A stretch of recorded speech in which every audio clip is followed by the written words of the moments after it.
Okay, I do believe that we are back.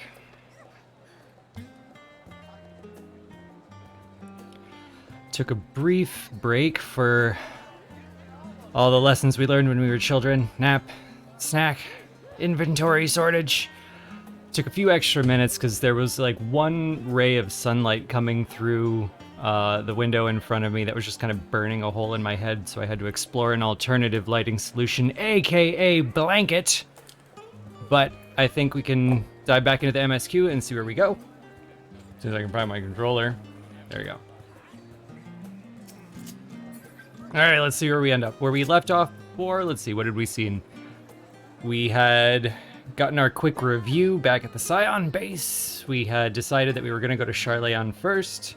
We got on our boat for a glorious recreation of the 1.0 Lominson intro, which has already made my day, complete with the voice of Heidelin singing, kind of like we haven't seen in years and years and years, so that made me happy.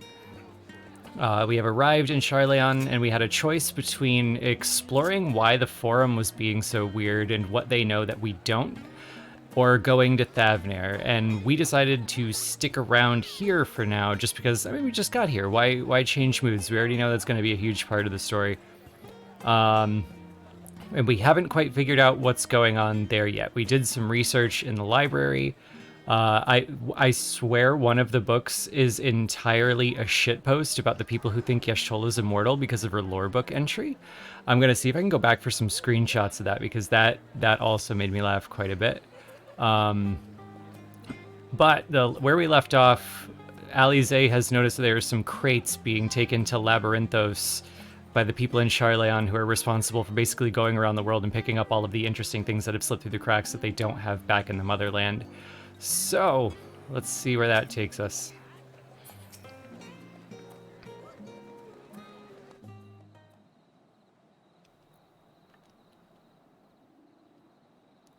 And so far on this stream, I haven't been reading every little thing that comes up. I've just been giving kind of summaries and thoughts as we go.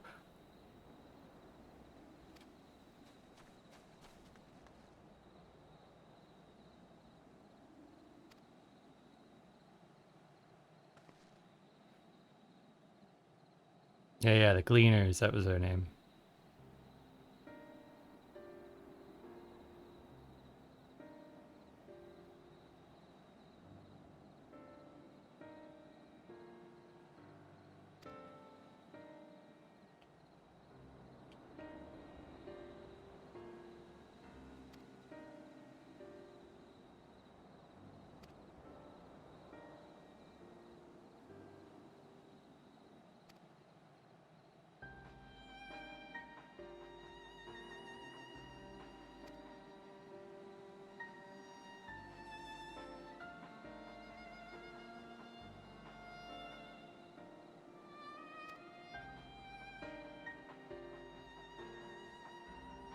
Okay, so we've got another summarizing cutscene going on here. They're basically reviewing what they have been speculating since Forshno first showed up, that the Forum know more than they're letting on, that for some reason they don't believe the final days that Fandaniel's talking about are the true final days, and that most in Charleon don't really know what's going on. The Forum are kind of moving on their own and preventing others from being able to glean what it is they're moving towards.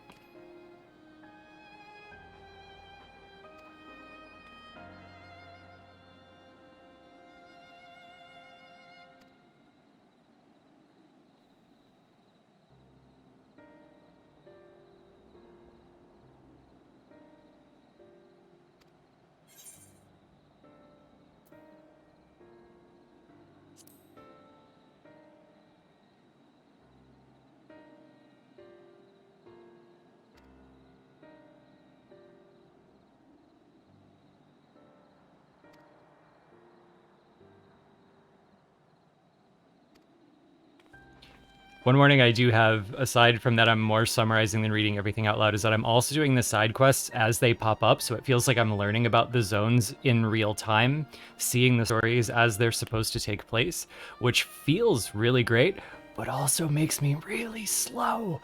So if you're worried about me pulling ahead of you or seeing things that are spoilers for you, chances are you might not even have to worry about it. But if you do, I encourage you to do the story at your own pace, in your own way, and get the hell out of here.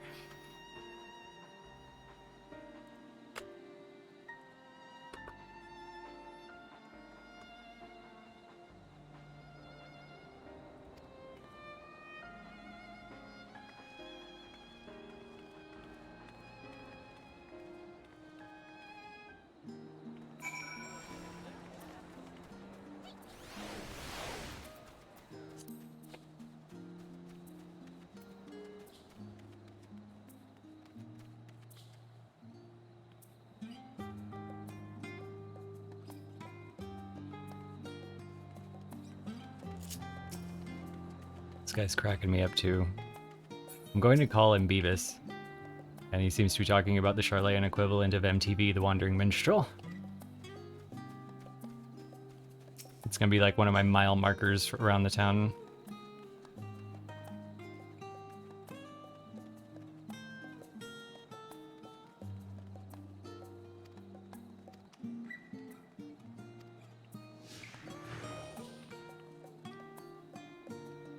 Oh, another backseat driver segment. Where are we going?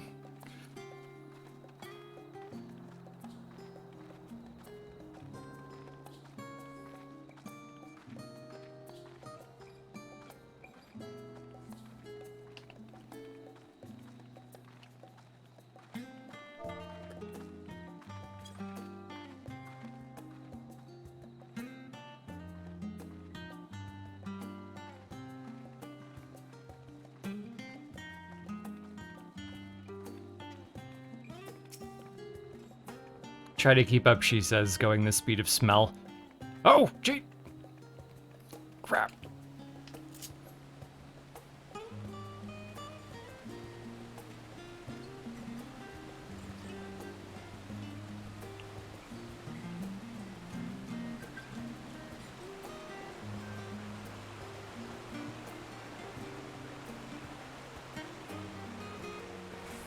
I'm gonna keep, like, 2 steps ahead of her so she doesn't accuse me of letting her win. Huh? Oh, no!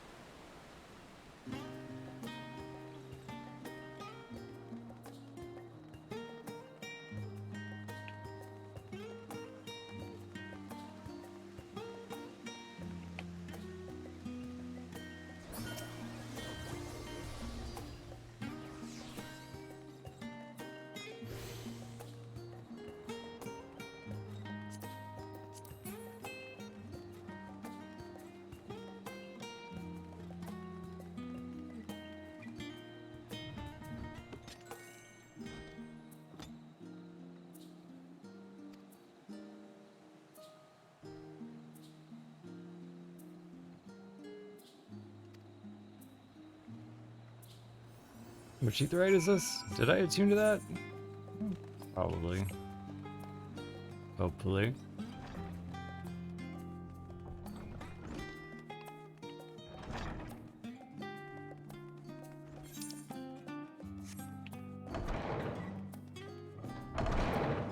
Oh! I recognize you from the trailer.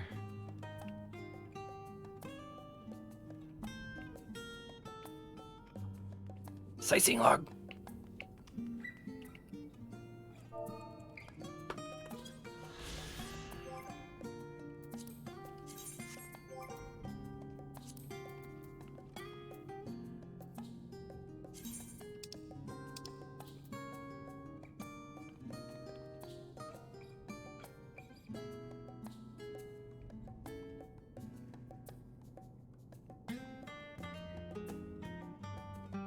Nautilus.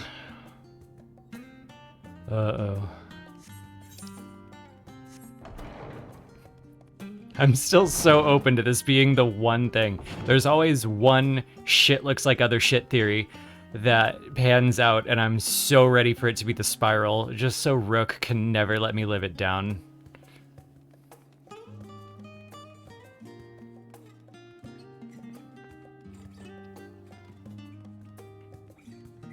Oh, hello, basement Chocobo Keep.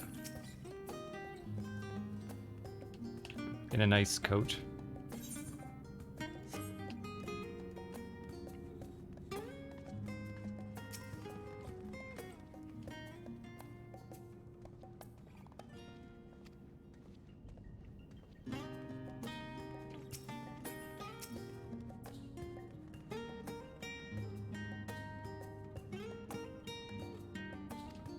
Wow, Alpino has already been here. This place isn't like a secret doomsday bunker at all. I was actually surprised to learn that in the last stream.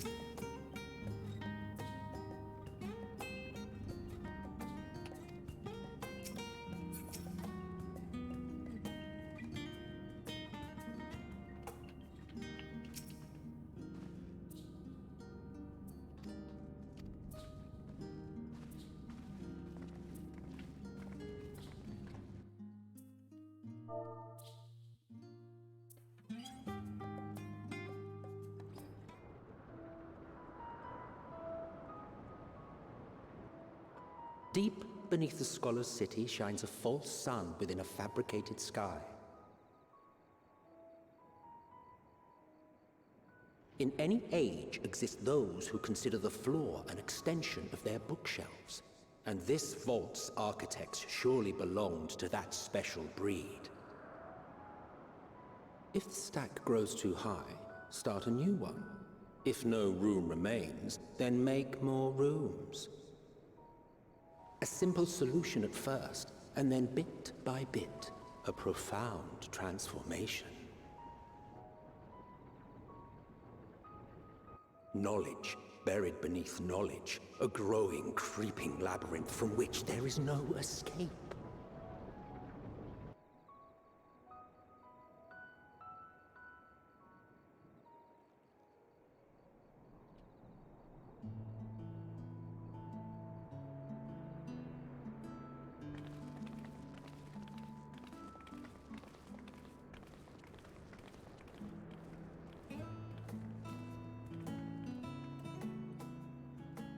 Not what you expected.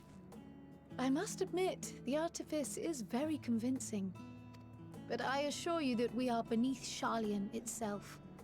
The breeze you feel, the flowing waters you hear, all created by the hand of man.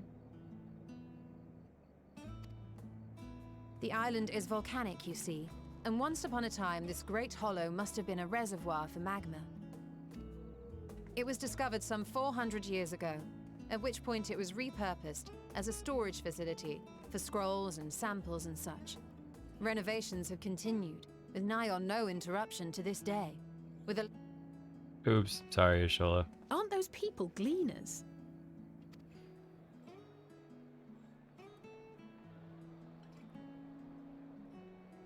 Aye, judging by their dress.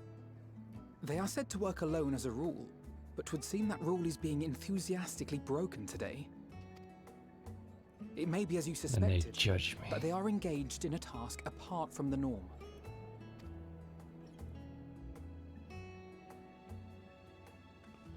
Let's spread out and get some answers then.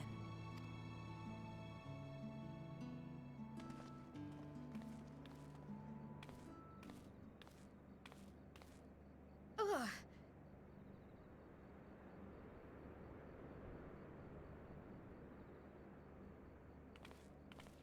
Did you call to me just now?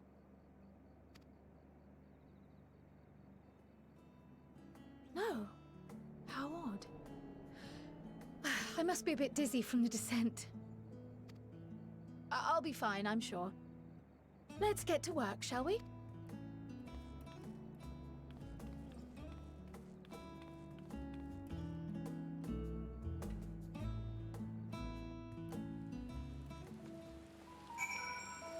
The way the guitar pieces are recorded in Sharlayan zones is still giving me really strong 15 vibes, but in a good way.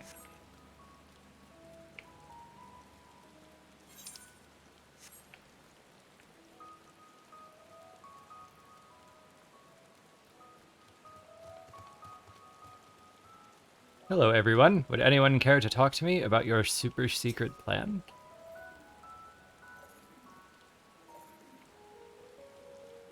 You want to know what I'm doing? Hauling books. Oh, mood.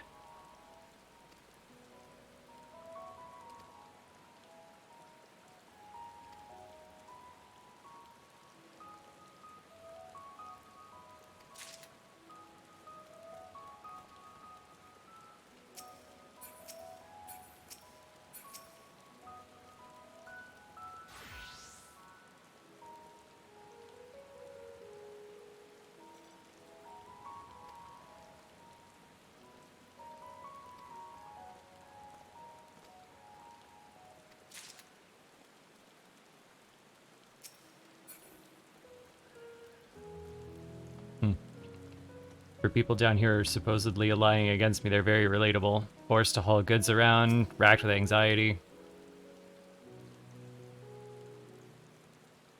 Worry that everyone who comes up to talk to you is going to give you a headache. Yeah, these are warrior light moods. You're my people.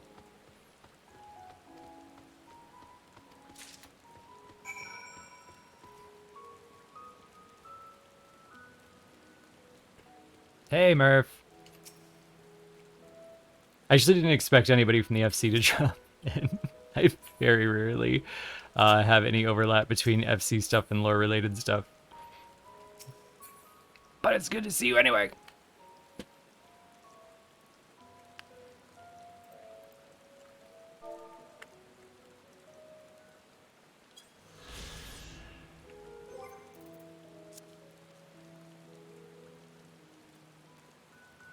Actually, what we can do... There. Now I don't have to type lookout every 10 minutes.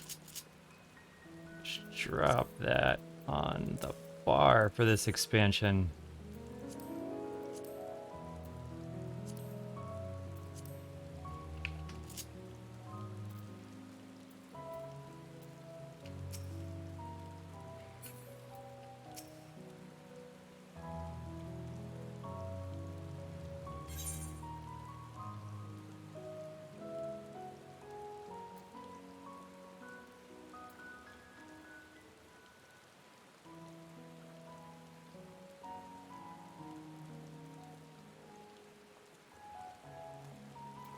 Okay, so we've learned that there's large shipment, massive inventory stocking operation, and everybody's exhausted. So something's happening. Maybe they're converting the place everybody knows about into a secret doomsday bunker. Huh?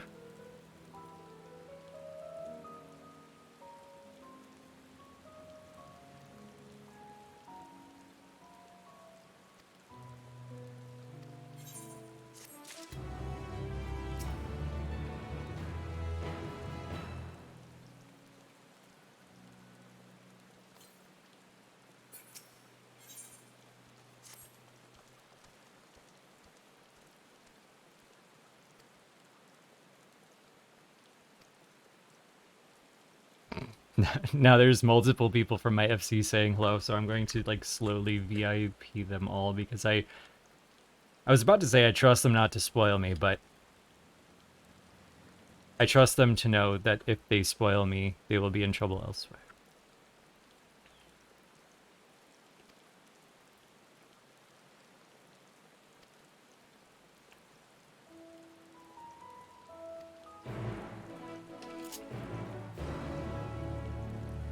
Take away their cut of the submarine venture.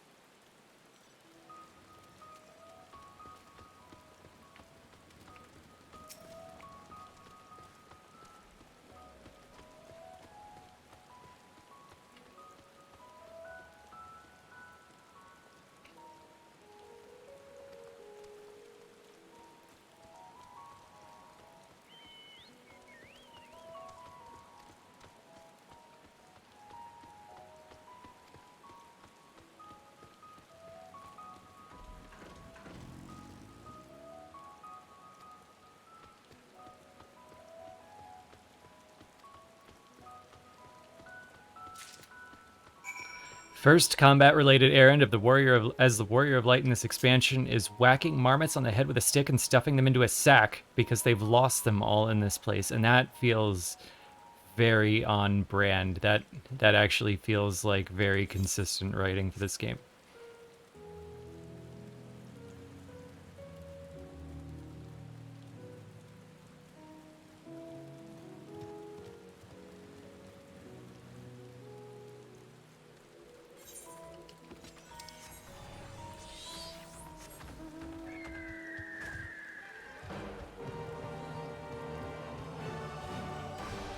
Oh, I haven't disabled mount music on this one. I'm gonna have to do that.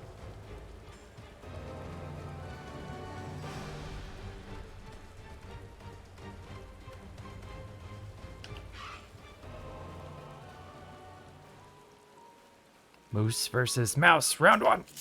Oh, that's a coyote.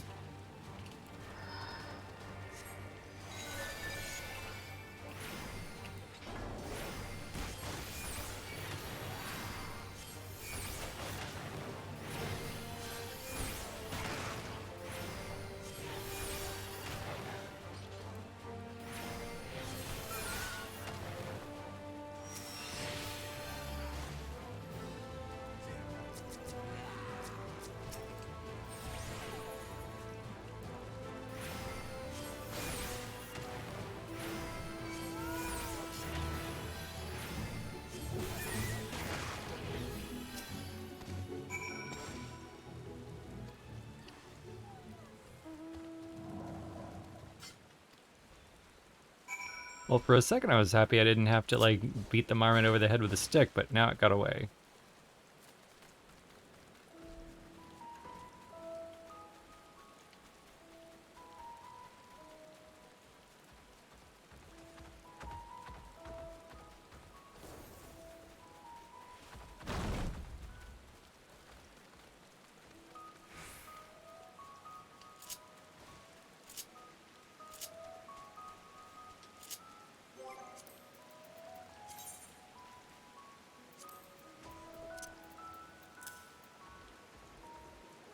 Put some greens on my bar.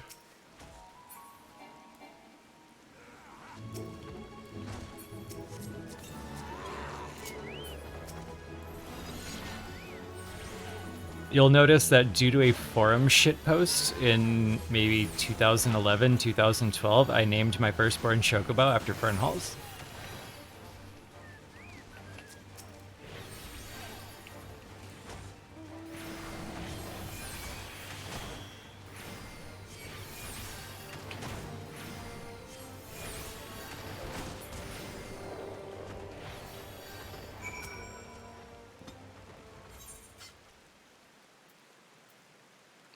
Rat sack.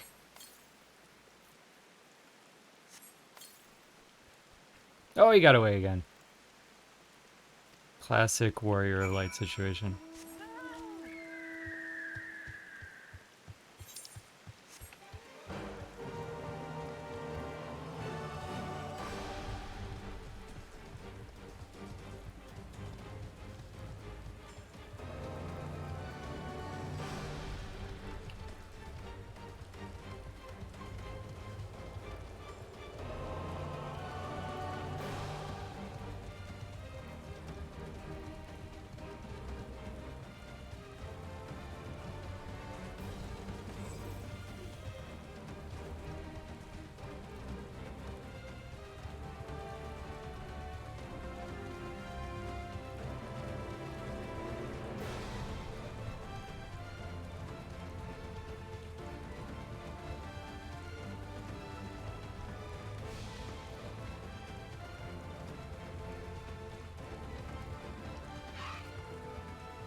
And that's gonna drive me nuts if I don't fix it now. Let's look for system configuration. I actually don't remember where the... There it is. Play music when mounted. No.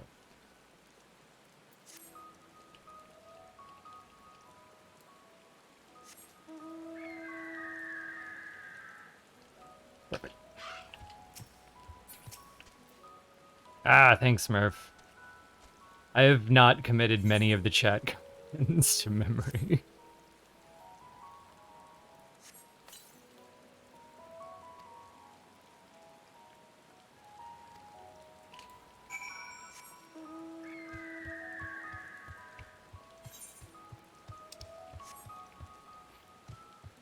If you were not tuning in earlier, that is another thing you will learn about me, is I open the map far too much. Like, I look at the map, I close the map, I open the map again. I learned this from Silent Hill, and the habit just doesn't seem to be going anywhere. I'm gonna need, like, cognitive behavioral changes.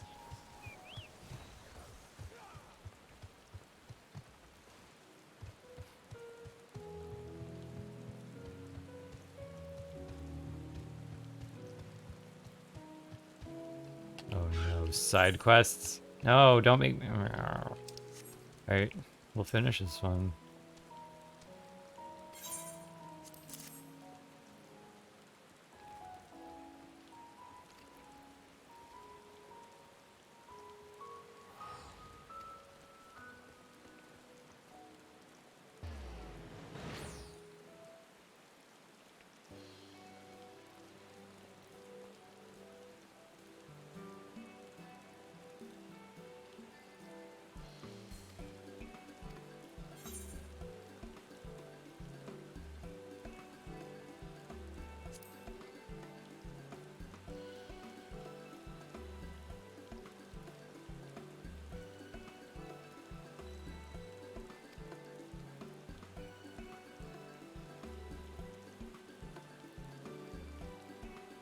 They're stockpiling marmots because they're suitable for consumption and easy to breed.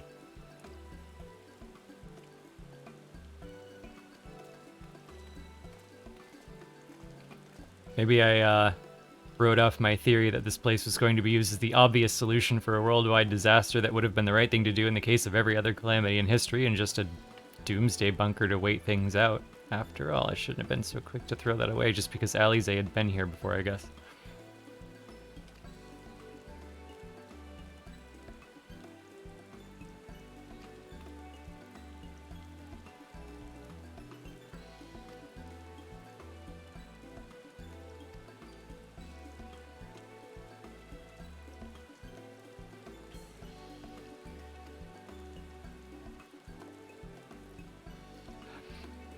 I've just received a text that suggested if my FC spoils anything in chat after I give them VIP, I can just remove cheap teleports from our benefits list.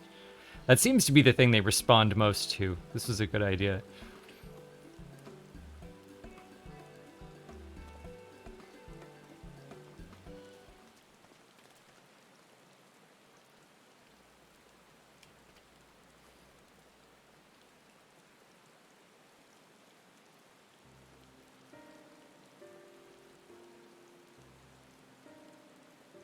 For tickets, chaps.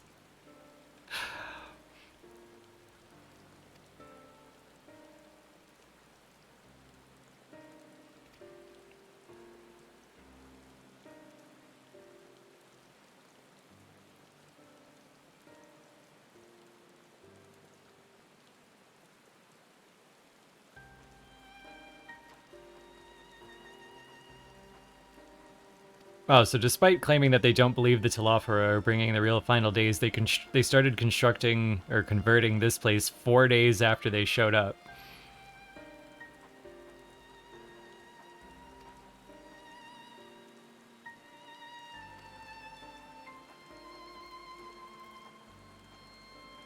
There we go. Ishtal is like, nah, they've known about this for a while, whatever's going on.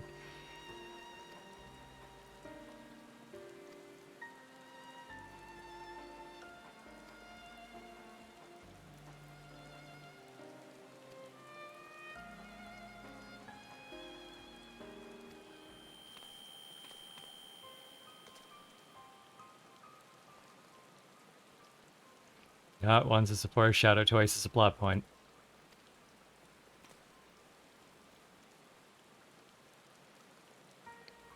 Why only you, though?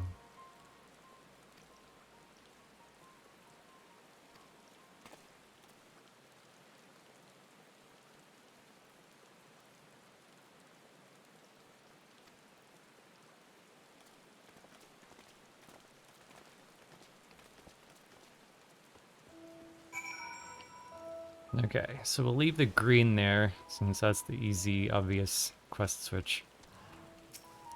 Knock these side quests out of the way. Circuit Researcher.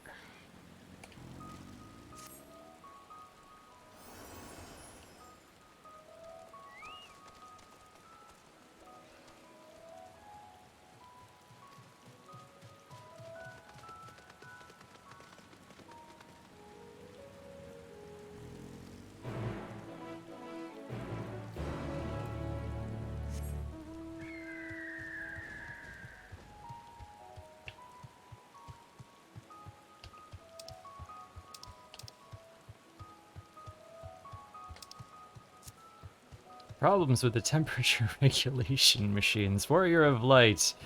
Mercenary. Champion of the Mother Crystal. HVAC Technician.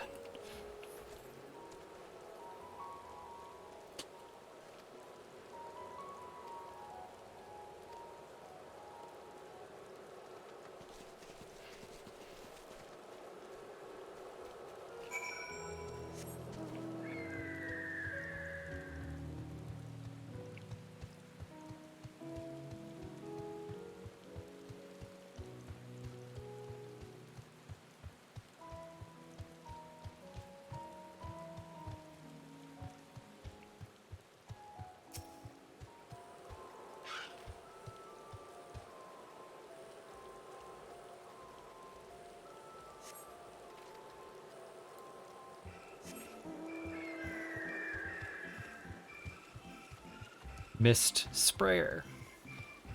So these are just like a really fancy crystalline version of the thing in the produce aisle at the grocery store. I take it back, these are cool.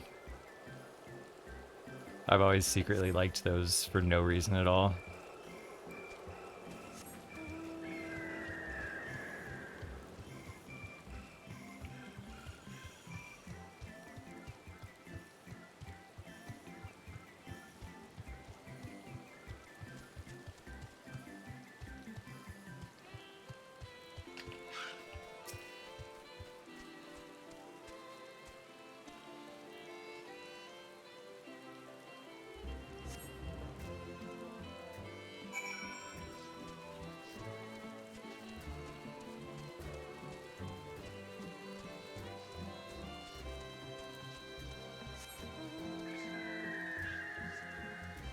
No, thank you, giant roll.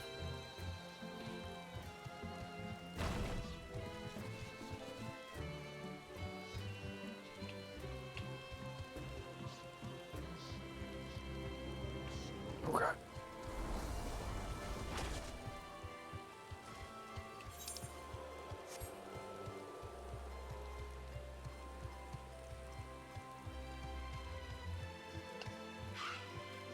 Mist Loom Technician. Oh, man. Whoever thinks up cool words should get a raise today.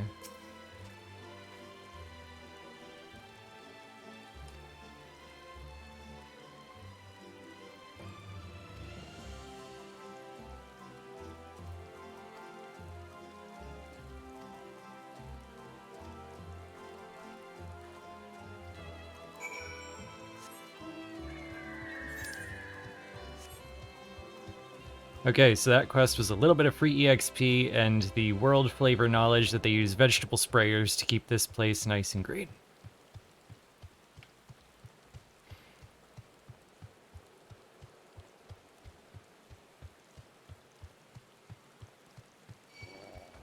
Rolf? No.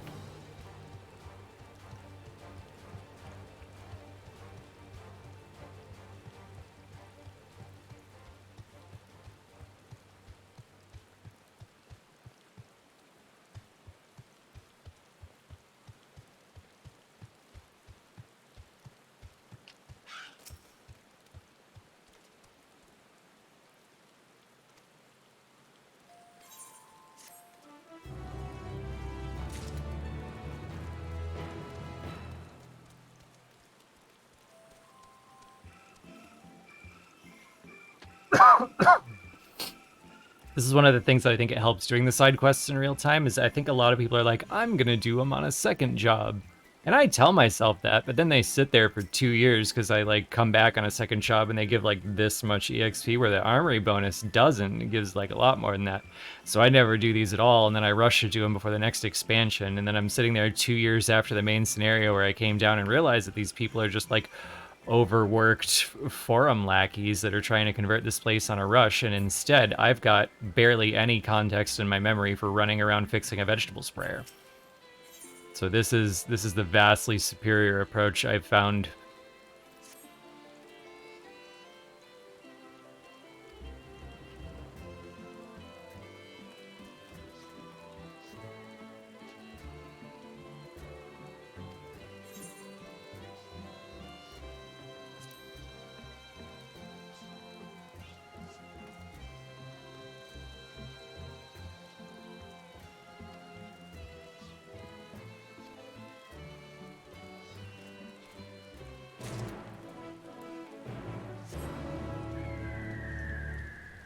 This one is just running an alchemical compound across the zone, allegedly.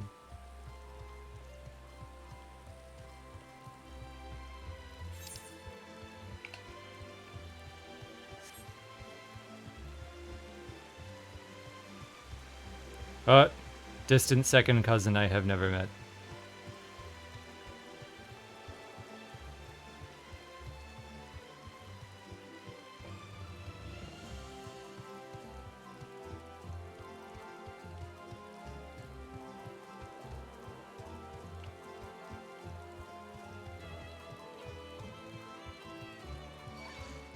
Oh, no, I'm sorry. Go away. No, I didn't mean what I said.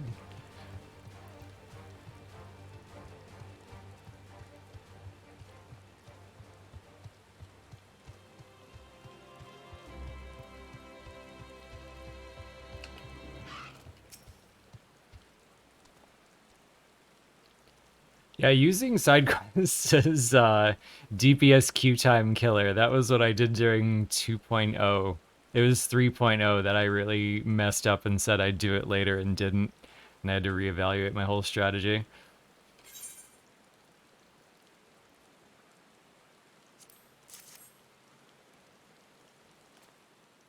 An unidentifiable substance made by the Alchemist's Guild. Aren't I part of the Alchemist's Guild? Aren't I pretty high in the Alchemist's Guild? I can't identify that.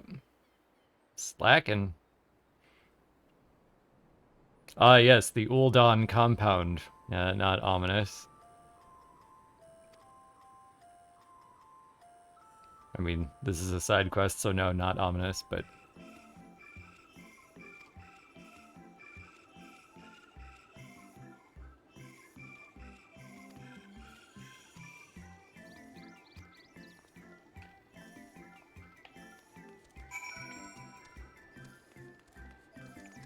Oh, hello, Lemon.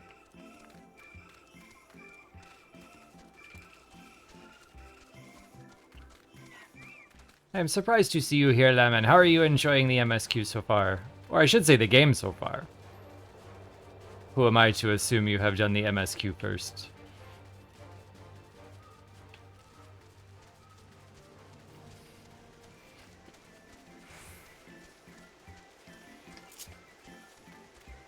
I hope this expansion gives you many, many new dishes to try. And that they're not all the bland Charlayan ones I was just warned about. Though maybe that could be like its own segment, like how to fix bland Charlayan cooking.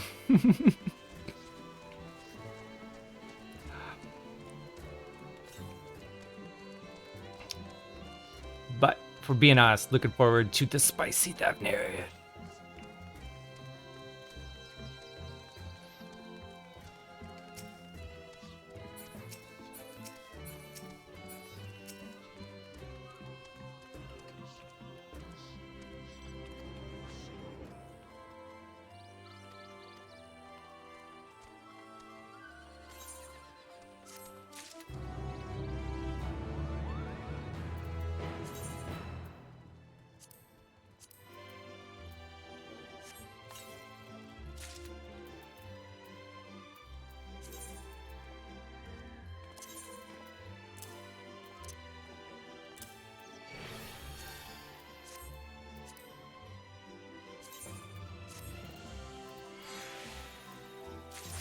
Ah, the pleasures of in-the-moment inventory management.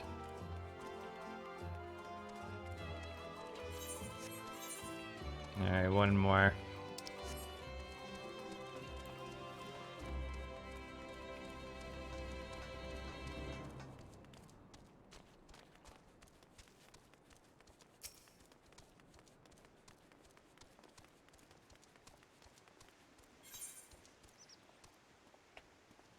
Building good habitats.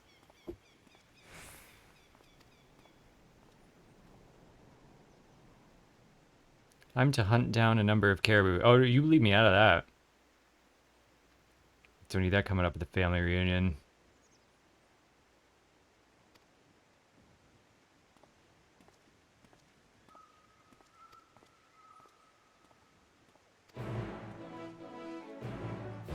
Oh, beans.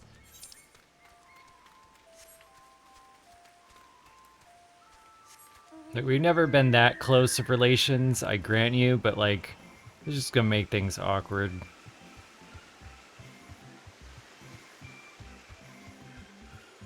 I'm gonna make my chocobo do this. I'm gonna hide back here so they don't see me. Go get him.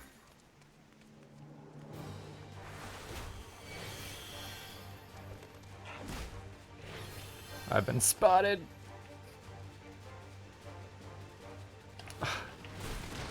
I gave you 10 Thavnarian onions for this service.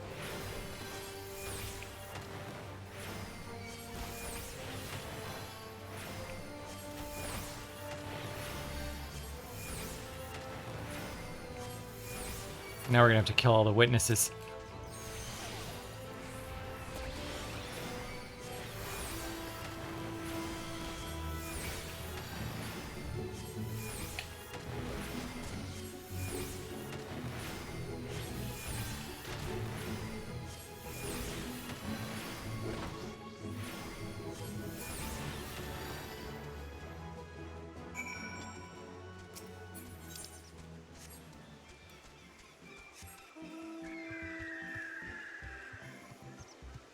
If anybody asks, it was for show.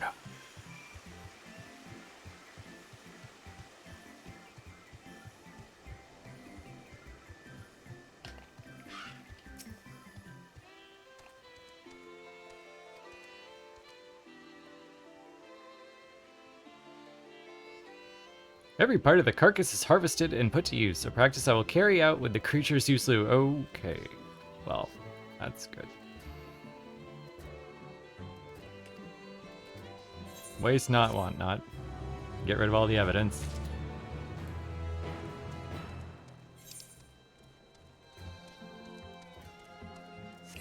And we have been liberated to continue the MSQ.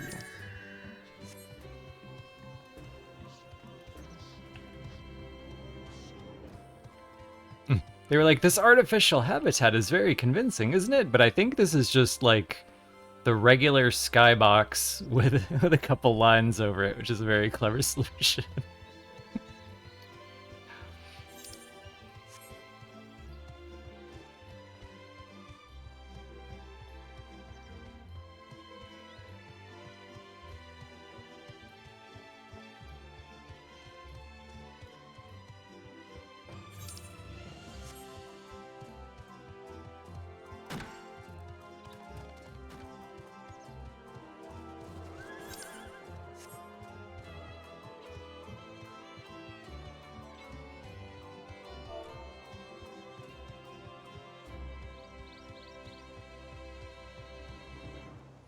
There you go.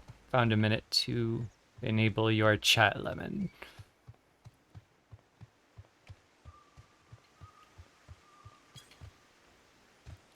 Trying my best to avoid spoilers, but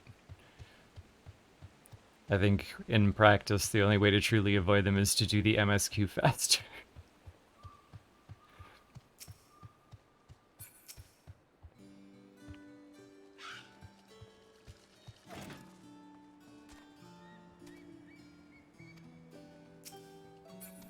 Wait, what?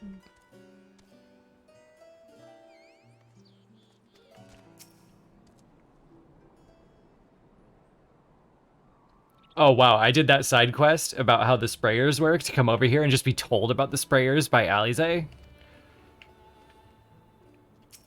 It made me feel like I made a wise use of my time.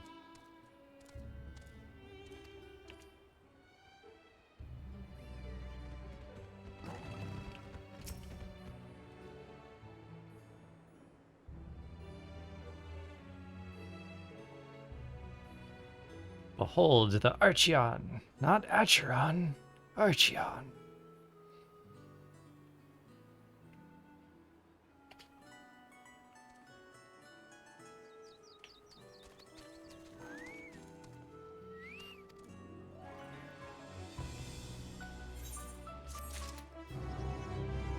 No, more side quests. What have I done?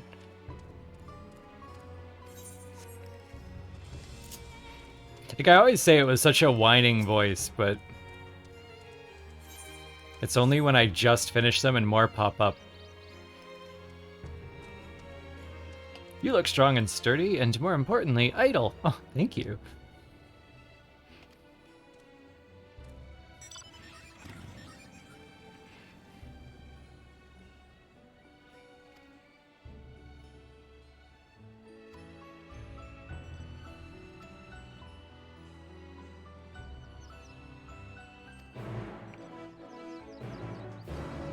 Ooh, rare is the NPC that offers to help me with the task.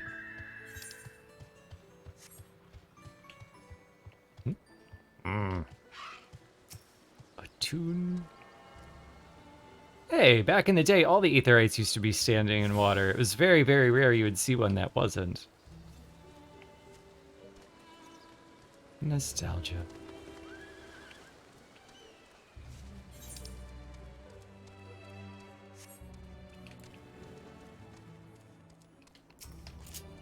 So far, I'm doing okay, I think. I I stayed up all night thinking I could like still just dive back in and hit the ground running like I used to, and I got 49 minutes of the Cybermoose being on the screen doing nothing as I tried to log in, and then I did like 2.5 hours of quest, and I was like, I'm falling asleep, so I took a nap. I guess I'm getting old. How are you doing?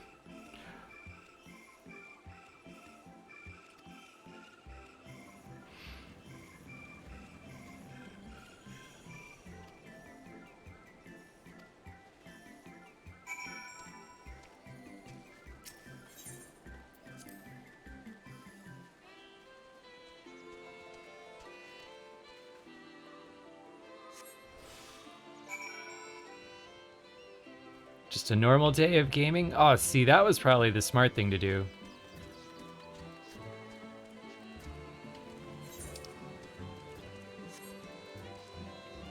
I didn't pay attention to where it was going.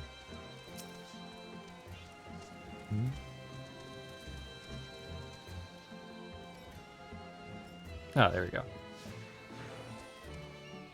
Now I have to warn you, lightly built lab assistant, I haven't done this since the self quests.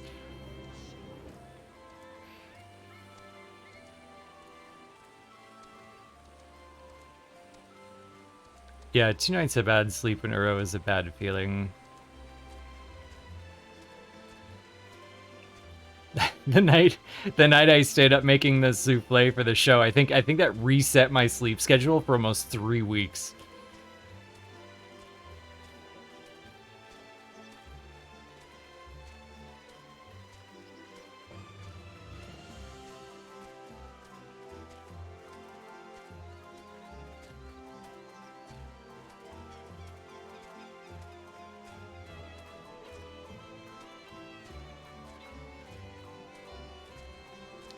Yeah, I got off of those podcasts and I just went to bed, and then I woke up at like 5 a.m. the next morning, and then for like 3 weeks I was asleep by 10 and awake by 5 like a grandparent.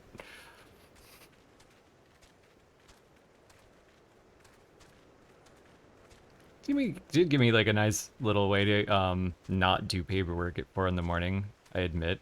I don't know if I would want to make it a full-time gig.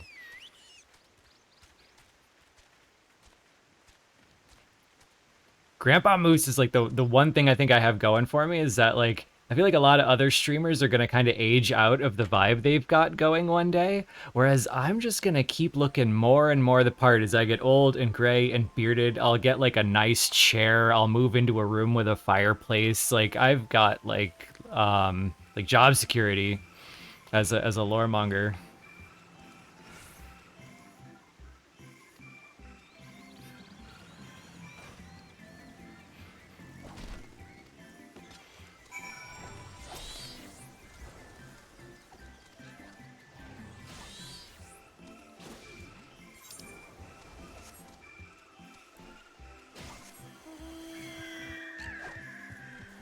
Yeah, exactly.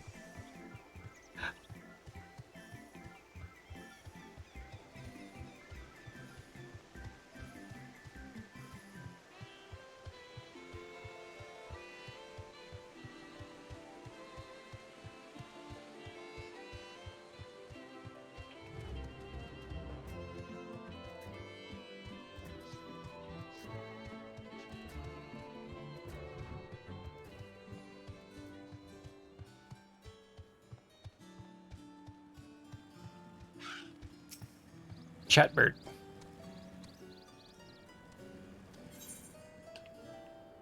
My brain's glitching out because it's got 5 or 6 jokes I could make about the name Chatbird. It's gonna go with none of them.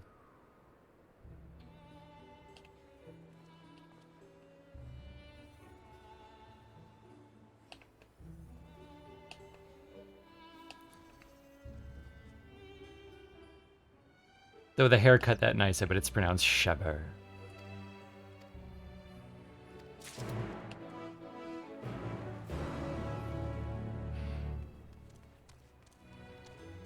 New hobby, pronouncing all Elizin names like I'm a white guy ordering wine off a menu. I'll have the Merlot.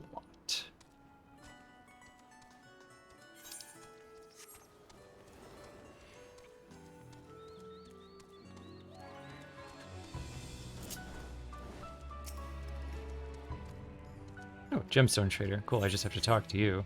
Wait, what are you selling? What are you selling? Yakao chuck. Luncheon toadskin. Birkanon sap. Okay, nothing too crazy yet. Oh, are we continuing that system where I have to do 500 fates? I bet we are. See, that's what I'm gonna do on my other jobs, not side quests.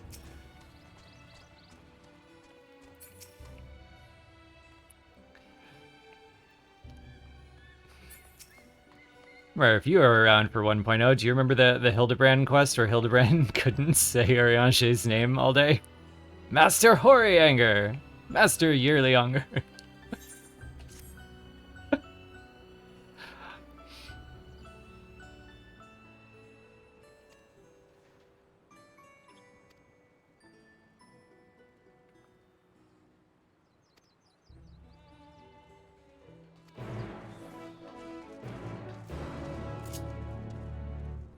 If you can find the 1.0 Hildebrand quests, I would really, really recommend them, because he had a totally different vibe at the time. He was still just as goofy, still just as funny, but his role in the story was asking the questions we, the players, were asking, and setting out to solve all the mysteries for and with us, and getting all the wrong answers to the questions. Like, he went on his own what is up with Dalamid journey, and he just answered every question incorrectly. It was amazing, and he had this one exchange with Urianger where he just could not say his name.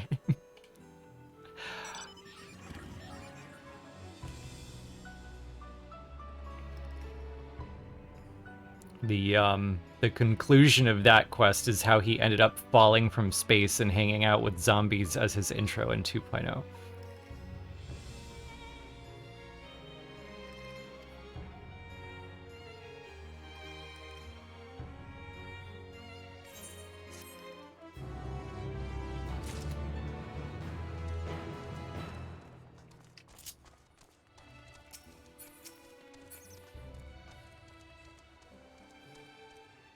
Borag Chin.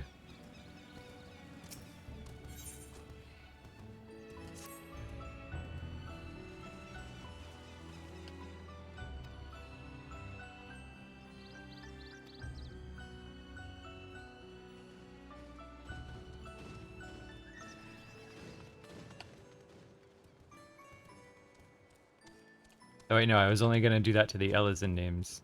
Maybe not the Ari names.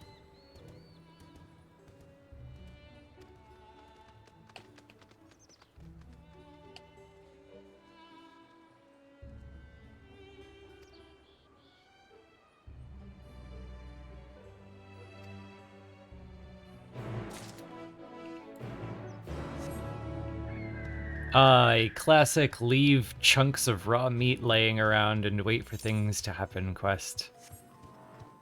Glad we're getting a lot of use out of these old mechanics. This really is the nostalgia expansion.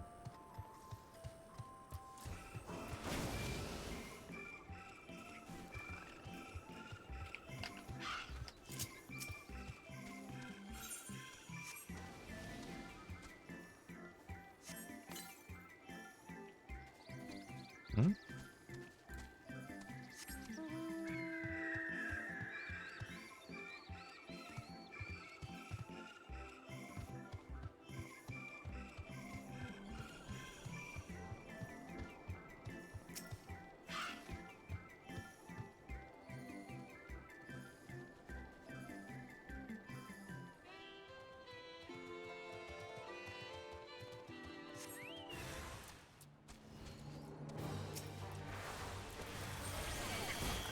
Oh, Goblins 1.0 endgame.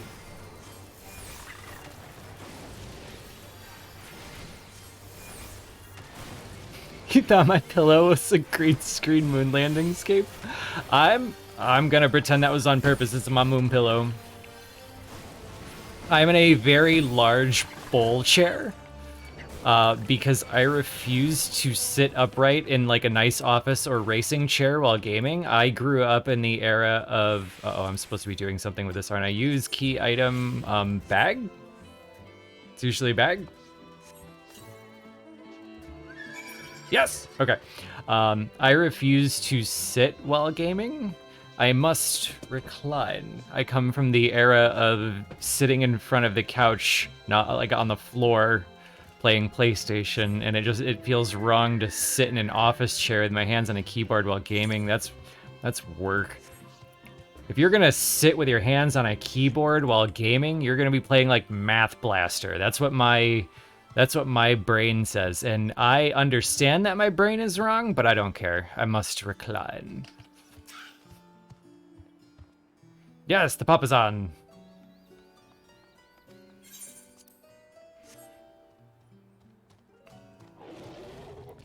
We'll call it the Papashan chair.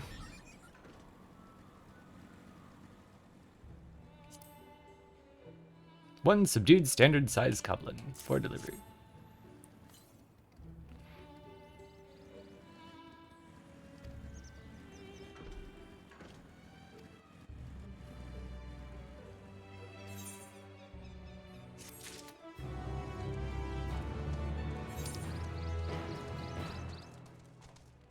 Looks like I started a side quest and then wandered away from it, so I'm gonna go see what's up with that one.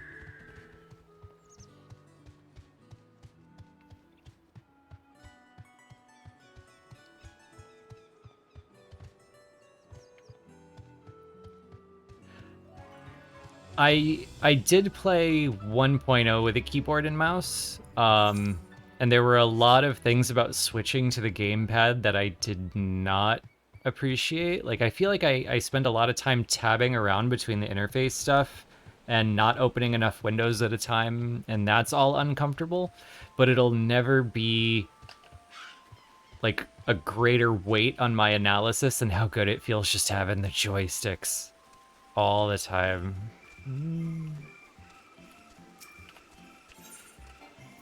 Oh, we needed more goblins. Or just to place the meat.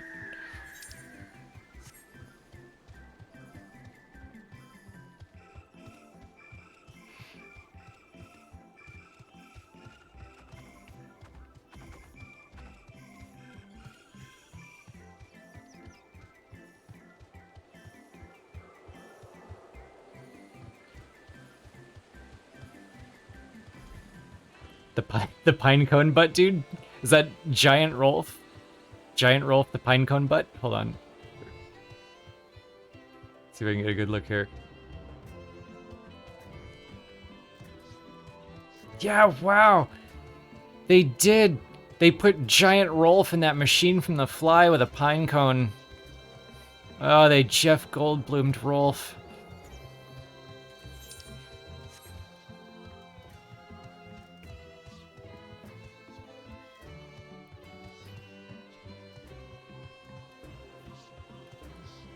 I cannot wait to get to the Moon Cactuar, but yes, I took one look at the Moon Cactuar, and my ancient brain just played this ancient dot wave file of Mr. Burns going, "I bring you love."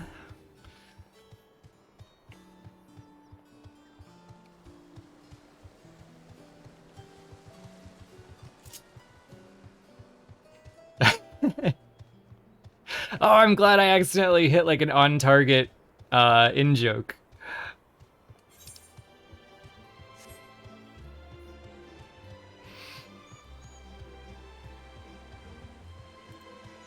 Oh, hello, Merrick. Hold on. VIP.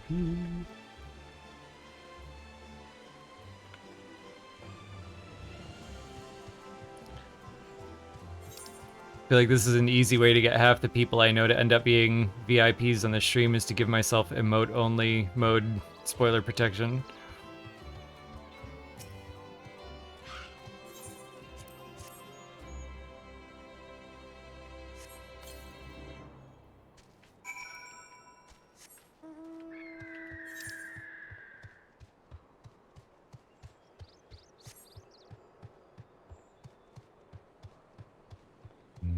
tea. Good luck with your tea. I am drinking delicious canned tea. I don't even have to make it.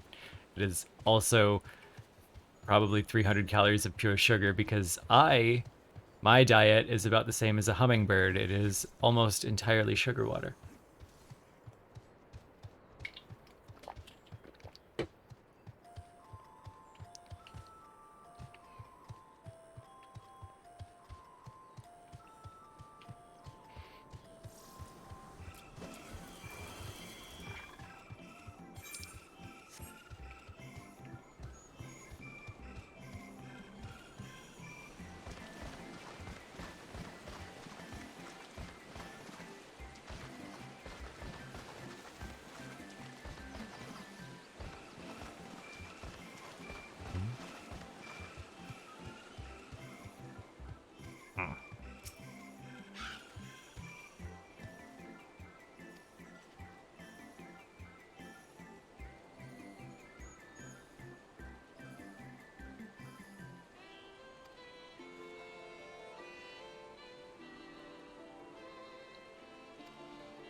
It's an Amazu, trust me.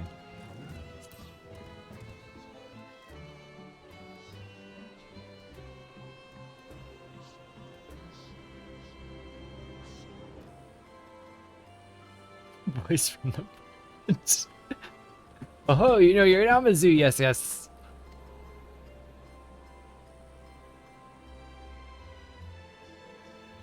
Convey my thoughts in your sin, if you please.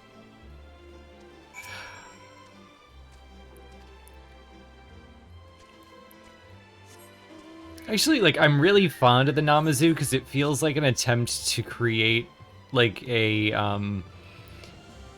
if Final Fantasy is an analog for Western Fantasy, and Moogles are the representative for Western Fantasy a la Final, or, yeah, Western Fantasy a la Final Fantasy, I feel like Namazu are, like, the now Far Eastern counterpart to the Moogles, and they have that kind of, like, same doofy comic relief place in the story. So... yeah, they make me really happy. Which made it like a real joy to see in the cookbook that the cookbook is told in character by one Namazu and one Moogle.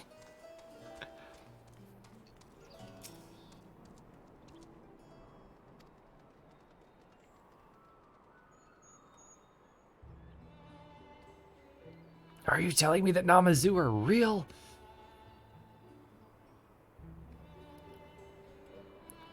I would love to see some Moogle Namazu quests.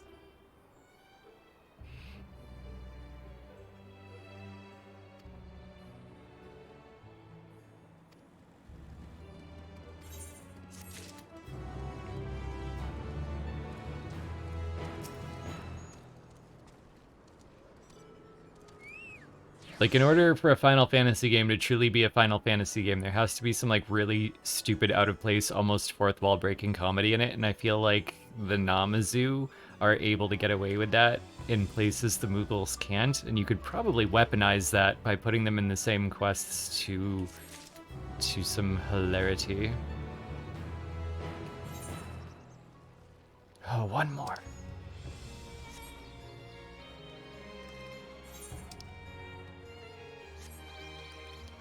I think I'm gonna create a sub-rule to how I usually do this on my own. When I'm playing on my own, I have a rule that every time I see a triple triad icon on the map, I have to stop and challenge them to 5 games, win or lose, just to try to get them all off the map. I'm gonna suspend this until Endwalker's main scenario is over.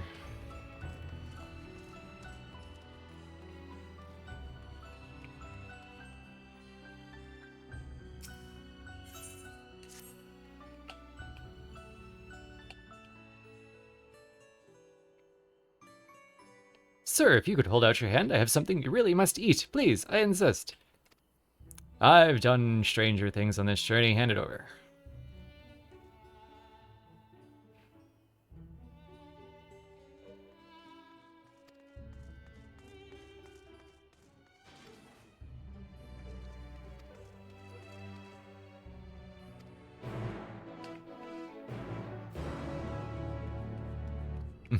I need you to go and take. I need you to go obtain ingredients for this thing you just ate. Bring me 2 rotten logs.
Oh, my ether compass.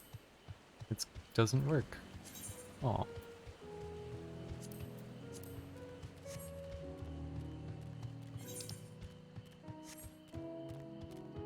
It's in the collection now. Oh, thank you. See what I get for reading my patch notes.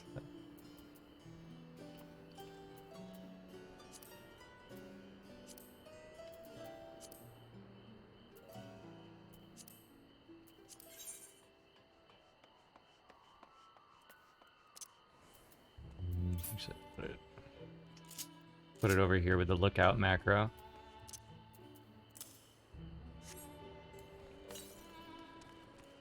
Ah, there are totally some of these here.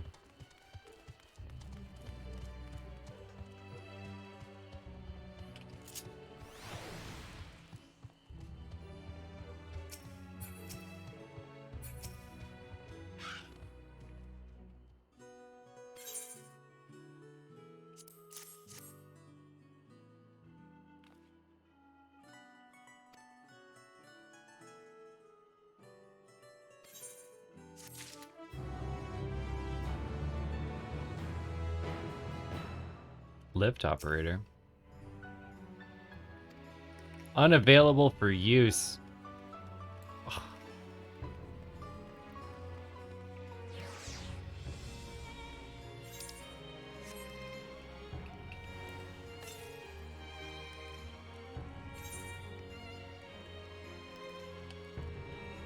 I bet there's one up there. I wandered right by. We'll do it later though. And we have earned ourselves another MSQ.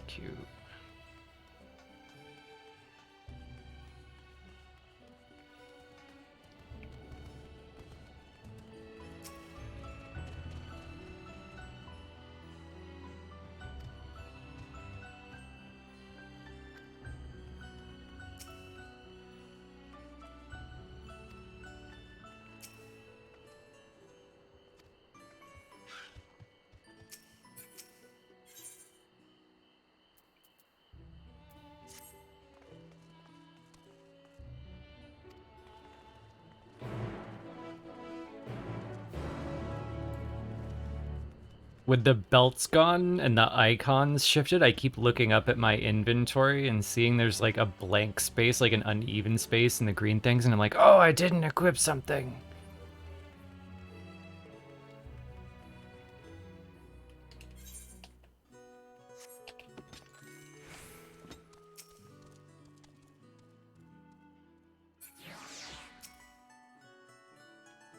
I don't believe you missed anything other than side quests about like rotting logs and beetle larvae, which will be difficult to get ingredients if you were to recreate that Charlayan delicacy, let me tell you.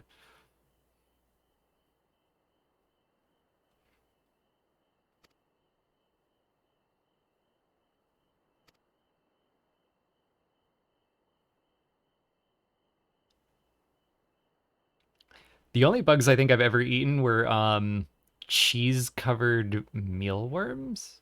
I think that's the only thing I had. They were dried out and covered in like Cheeto dust. What bugs do you think are not too bad?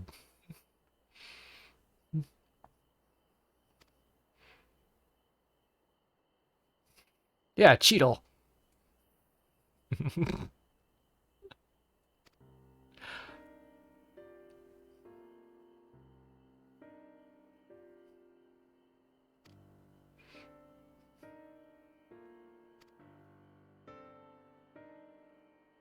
Silkworms and grasshoppers. I'm willing to try anything. Like that's my negotiation with the world is I don't like a lot of food, so I'm willing to try any food if I'm allowed to hate it, cuz I'm going to hate most of it.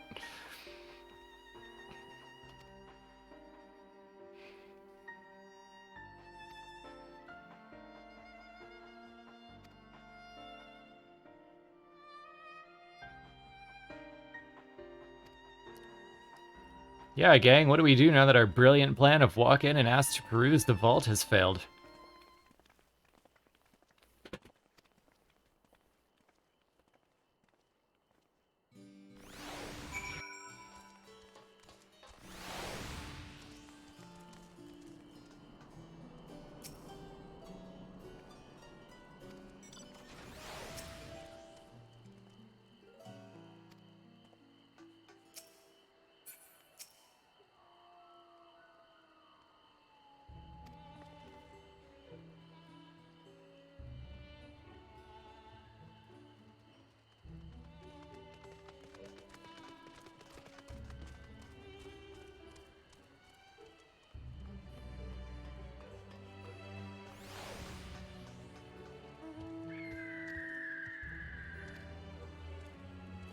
There must be another way to access the vault.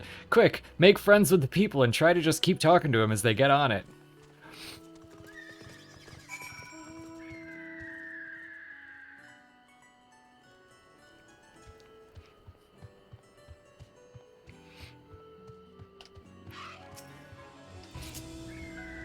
If you are behind this point on the story, like I encourage everyone, if you're worried about spoilers, if you're worried about anything, please do it at your own pace in your own way. Like it is so fun having people to hang out and chat with as I do it. I'm having a lot of fun recording the live reactions to it, but the whole point of recording this way is so that I can experience it kind of in my own way. And I want everybody to do the same. So please don't feel like you have to stick around if you're afraid you're gonna see something that you don't want to right now. Just be like, hey, have fun. I'm gonna jet.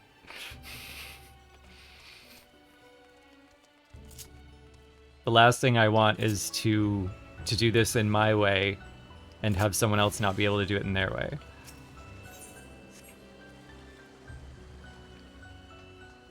I spy a camo.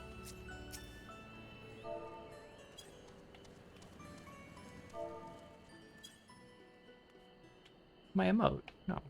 Do that again.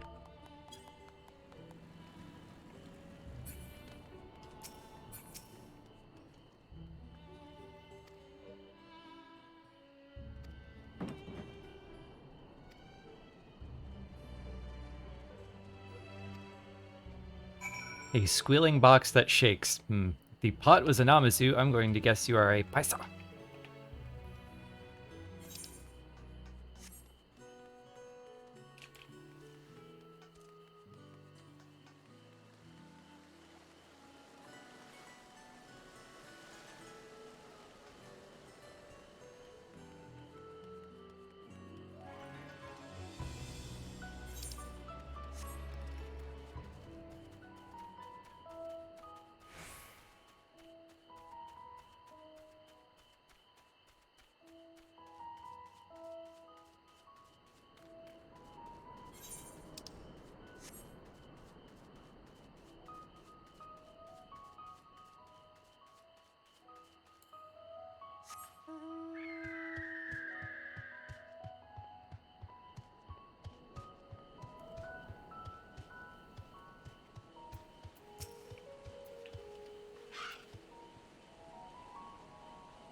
pie. Are we making pie or are we eating pie?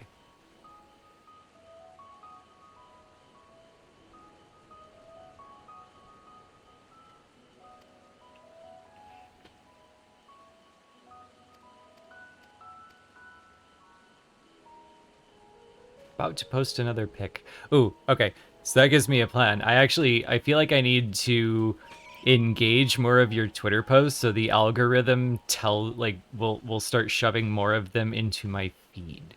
That is my new plan.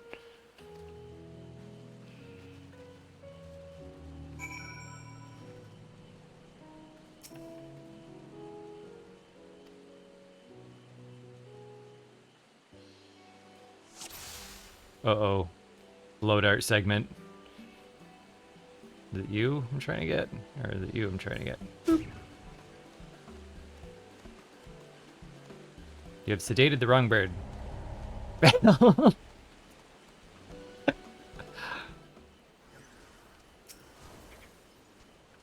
Search your surroundings for the hornbill.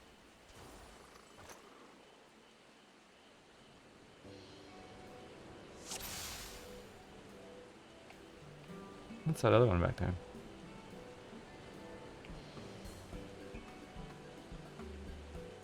Large green bird. Bonk.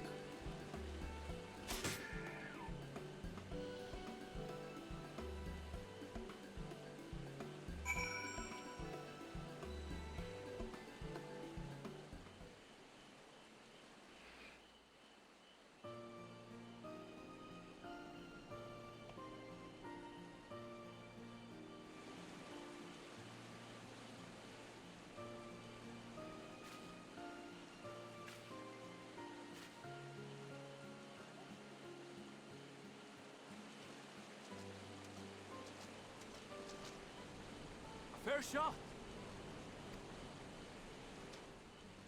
Nicely done. Let me truss this one up and I'll make my way over to you. Oh, thank you. I actually didn't plan to be a Lalafell at first. I was going to be an Elizan because I was an Elvon in 11. And there was something about the way they looked in the 1.0 lighting. They always looked a little strung out. They had like these dark circles under their eyes and moved their heads like turkeys. And I was like, I'm going to pass for now. I'm going to be the mini race because everyone was always so nice to them in 11 and it accidentally stuck.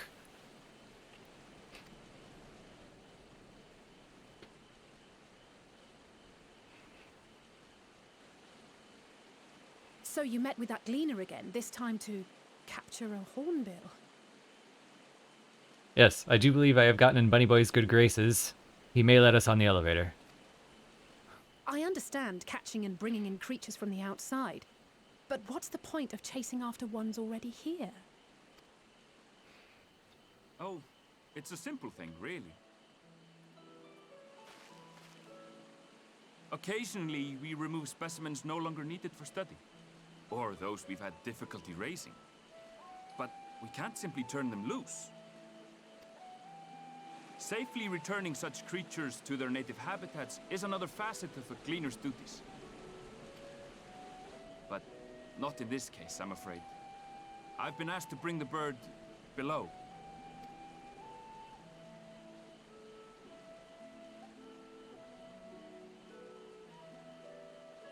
The restricted section in the lower levels of Labyrinthos. Open only to a select few researchers hand-picked by the Forum. And yet we asked to just wander in. The projects down there are the subject of rumor and hearsay. Forbidden magics. Advanced technologies that can never be allowed to fall into outside hands. Even Archons are not privy to the truth. Knowledge is power, and Charleon are tyrants. Those who are, the researchers involved in this secretive work, are not permitted to walk freely in the city, and are instead required to live in isolated quarters. Damn, Charleon has their own umbrella corporation. What could a facility subject to such strict security protocols possibly need with a hornbill? And An experiment? Itchy. Tasty. Possibly. I wasn't afforded an explanation. But judging by the requisition list given to me and my colleagues, I doubt it's for any kind of advanced research. I'd be more inclined to believe we were making preparations to migrate to the south. Mericidia or thereabouts. What? Why would you say that? Much of the flora and fauna we were asked to procure could serve as reliable sources of sustenance. They're comparatively hardy species too, able to endure harsh climates. And among them are specimens known to be effective in improving soil quality and purifying water. All stuff Mericidia needs. We've been told it's kind of a wasteland to this day after everything it went through in the war with Alag. When you put it that way, migration does sound like a reasonable assumption. That's all it is, though. An assumption. Through our tasks, we gleaners glimpse only bits and pieces of the Forum's plans. Our prime concern is that our requisitions, be they living or otherwise, are properly preserved for the knowledge of future generations.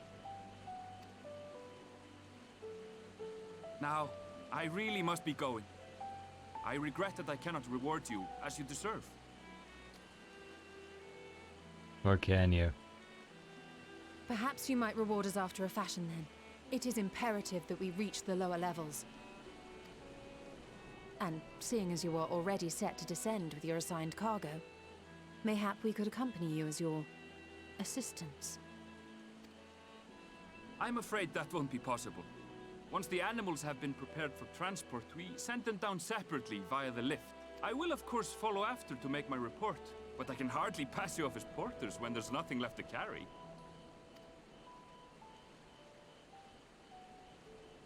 Indeed. Pray forget I said anything.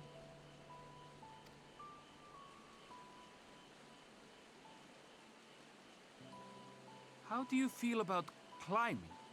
If you've strength and the courage to brave it, then there is another way down. This path leads to the 33rd facet, a mine shaft excavated during one of our expansions of Labyrinthos. While I cannot guarantee that the passage is safe to traverse, it should provide access to the medial circuit below. I never even knew such a place existed. Thank you. This is the perfect solution. You're quite welcome, but consider yourselves warned. If the going proves too treacherous, you'd do well to turn back.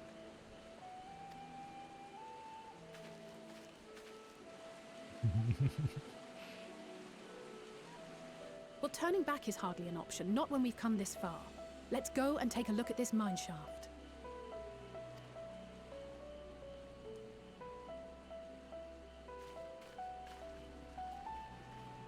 I hope right in the middle of a climactic moment where we're blowing up the mine shaft, it cuts to him just kind of like working in a bush somewhere like, beans.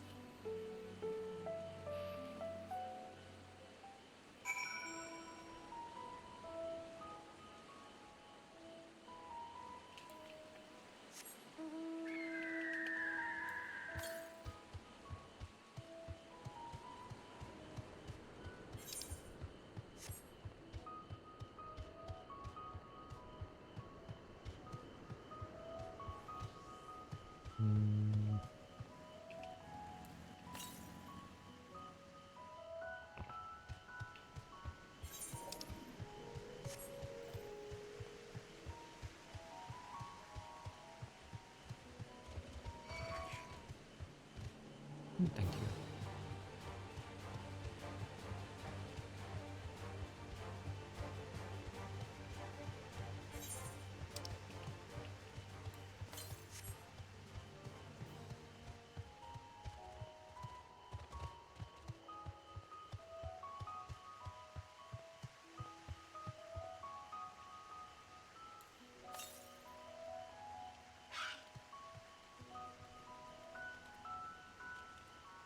No, must be down there.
Oh, this is one of the few things that is actually worse than what I'm wearing. I'm gonna store the Crypt Lurker stuff for now, though, because I actually want to glamour those later. Might as well get used to this stuff. What is this thing? Headband.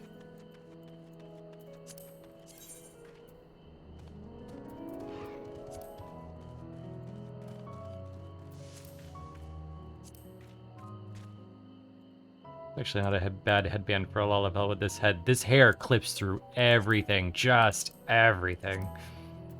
I love this hair, but it clips.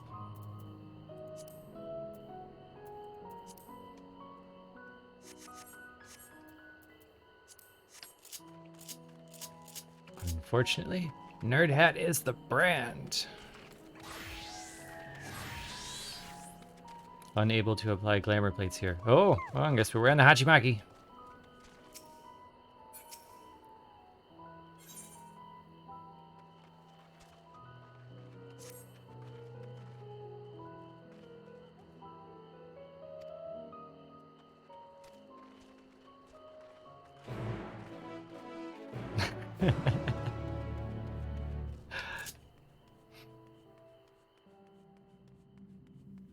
That is one of the reasons that I actually stayed Lalafell, is that there's like this threshold. It's 50-50. On one side, like if you're below the threshold, you are a cute cinnamon bun who can do no wrong, and you just get to live with that forever unless you cross the threshold, and then you're this like demonic little ball of evil that will never be forgiven or well thought of again. This is like a binary. It's just on or off for Lalafell.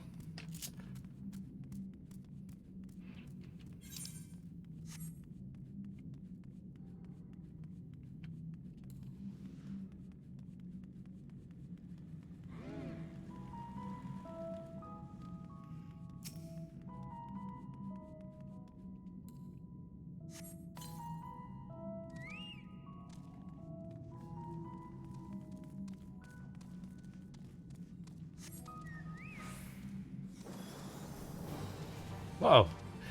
Now, Helenia, you don't even play this game.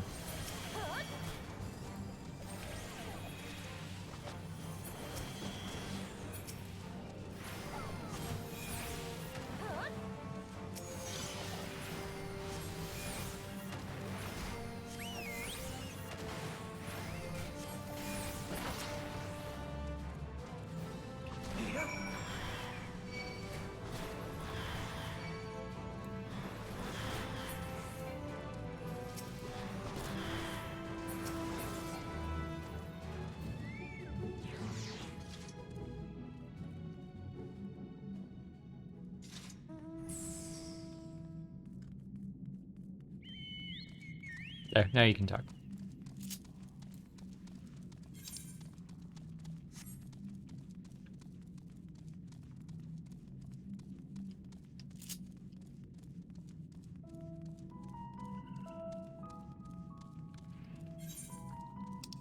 This little section makes me happy. Like 14 doesn't have too many open world cave zones, and 11 had a ton of them, and I felt like for no reason at all we were just missing them. Like I don't know why I would think they're important, but at the same time I felt nostalgic that we just didn't have any open world cave zones after Spoche closed in 1.0.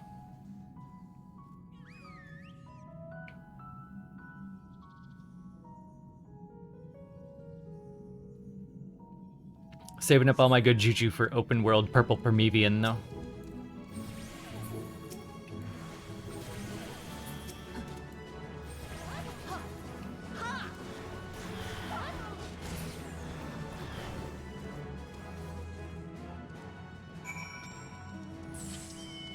Yeah, Witch Drop. Witch Drop, I think, is the closest I got to the vibe I was looking for before we got to the Tempest, which was actually, I thought the Tempest was a really well-made zone, especially because it kind of reminded me of Spoche. Gave me the nostalgic vibes. Yeah, in 11, I felt like we had to go through caves systems all the time, and they were very, very large zones. I had a lot of fun with it. Like, looking back, they probably just wanted easy assets, right? Because you don't have to do a skybox, you don't have to do like distance stuff, you just put a cave wall, boom, done.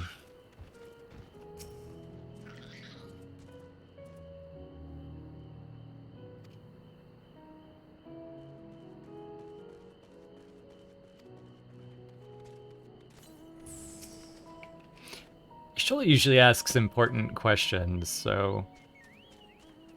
Why are they researching mithril caps? Developing long limbs for shuffling about in narrow tunnels. She usually asks stuff that matters. I'm gonna keep that in my mind.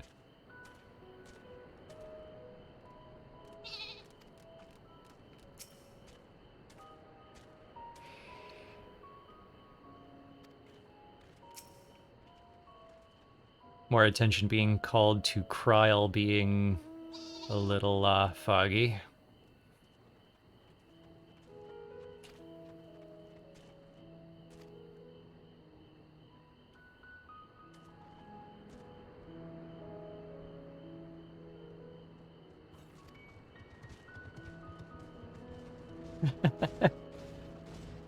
Flex tape cave zones.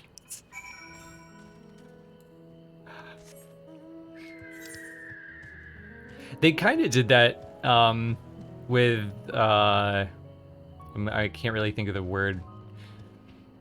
Like a little crevasse area in 1.0. Anytime they needed to create a place where all of the assets behind you unloaded and all of the assets in front of you loaded, they would just put you in this like little tunnel area. So if you wanted to, like, it would brag about being like completely open world, but you'd have to, in order to make it from one region to another, run through this hallway where all of the magician's assistants ran out and changed the set around you. Yeah, like walking into Gridania. It was like a mile-long walk into Gridania. And Ul'dah had like this like maze you would walk through, like the ropes at Disneyland. And the bridge into Limsa, yeah, they all had them.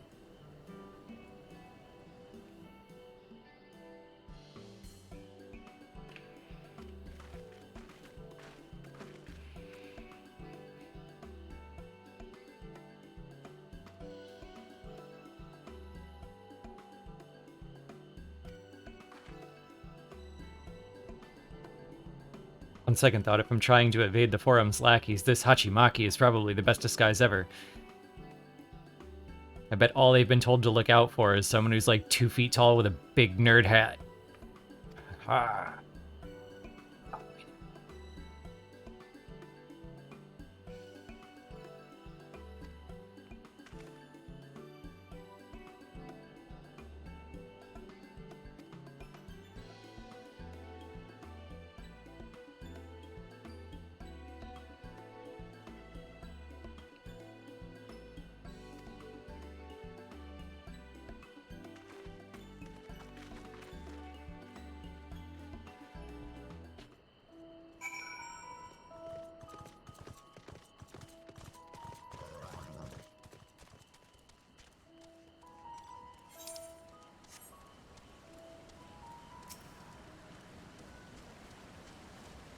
It's Vicious Fall, another 11 reference, but also the person who made half of the gear that I'm wearing. It's also Katamar who's in this chat. Maybe not paying attention, but in the chat.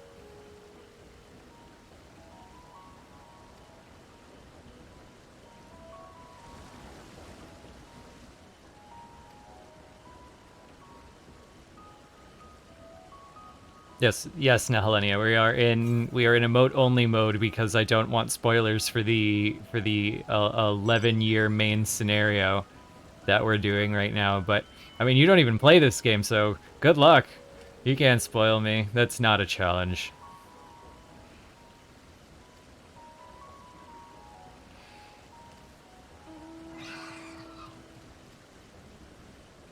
Right now we're doing side quests. We're clearing the map between the important stuff. Well, actually, technically this is a filler quest since it is part of the MSQ.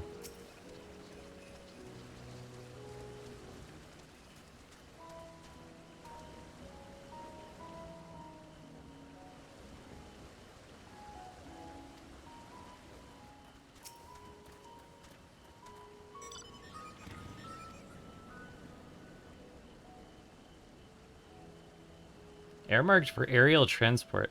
Have we ever seen a Charlayan aerial transport? Like, I wonder what their airships look like. Oh, no, we saw one, didn't we? When that the Bibliothex assassin guy in the Astrologian quests.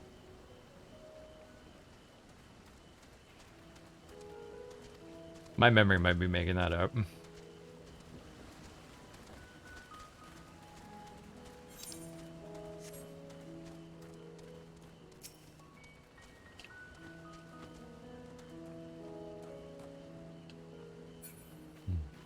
I don't know why, but I'm very fond of these grapes.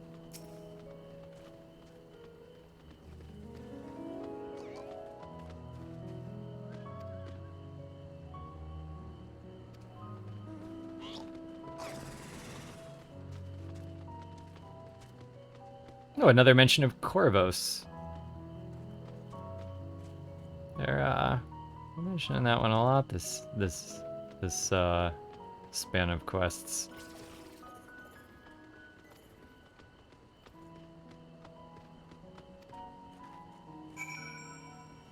So we've got a place that's been mentioned 2 or 3 times in the story, and it's where Raha is from? Sus.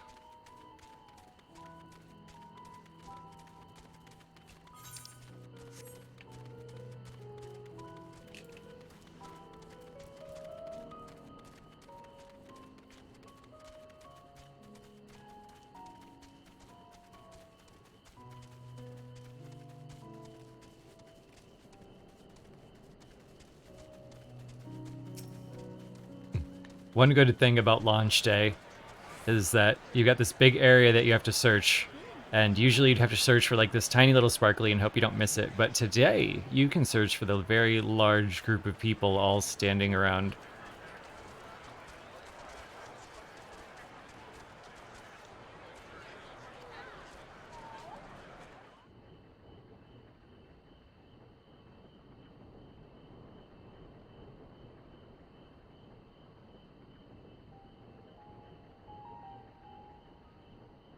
Is there any reason you don't turn off player names?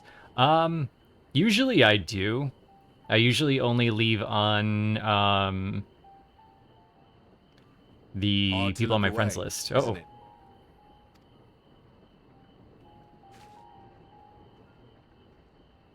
But they're more than pretty flowers. Heart blooms are attuned to ambient emotion.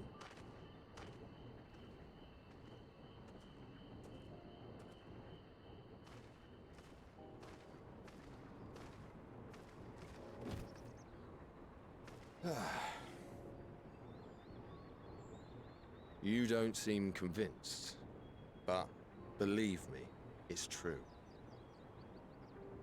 Yeah, I'm not convinced because they don't look like they have anxiety.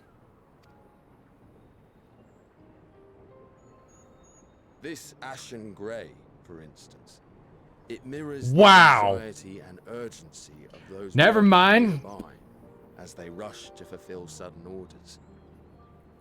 Color me a believer, Rogadine Gardner.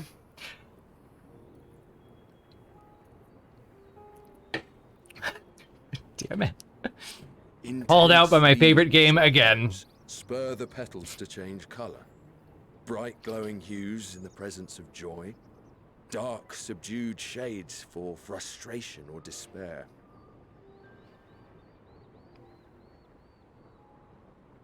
Yet even with the collected wisdom of Charlian at our disposal, we've yet to identify the underlying principle of this empathic effect. And there are other mysteries besides. Although the flower is extraordinarily long-lived, its low reproductive rate has made it difficult to find younger populations growing in the wild. With too few sightings to map its distribution, and no closely related species to track, we've been unable to pinpoint its land of origin. Ancients did it. To further complicate matters, every culture, even dimly aware of its existence, has given it a different name and mythos. Our attempts to study it via the historical record have been an exercise in frustration. As an avid botanist myself, I should one day like to unravel the Heartbloom's secrets. But I'm afraid other duties must take precedence.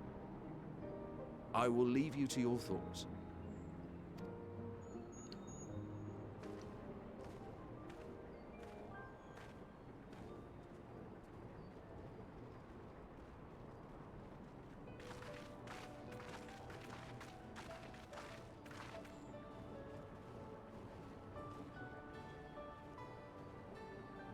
Have you learned aught of interest? I have.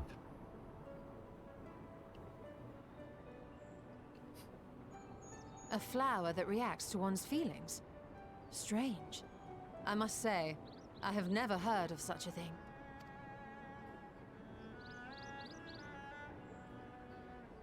This is all very fascinating. But as it stands, we failed to gain any significant insight into the Forum's undertaking. Indeed. While there is certainly enough activity to support Erenville's supposition that a priority has been placed on improving food production, unfortunately for our investigation, these workers were never informed as to how their duties serve the master plan. If only we could interrogate the Forum members directly.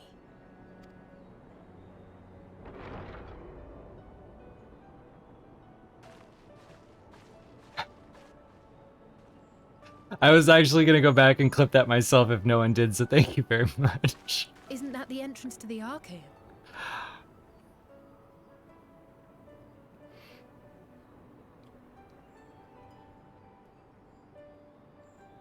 Look, there.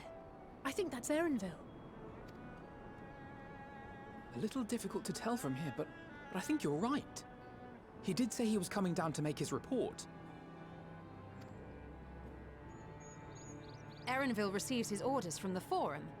Would it not follow, then, that the superior to whom he reports is a Forum member? Or at least a close associate?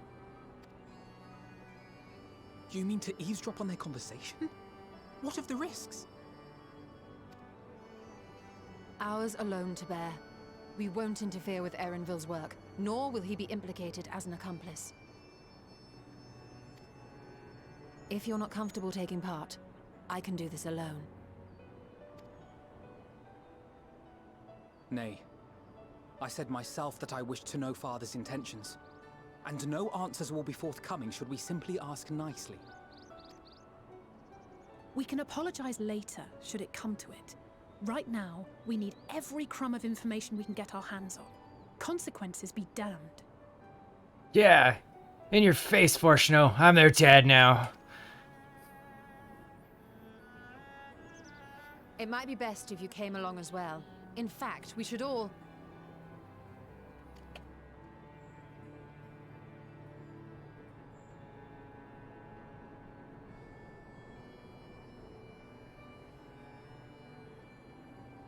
Cryo?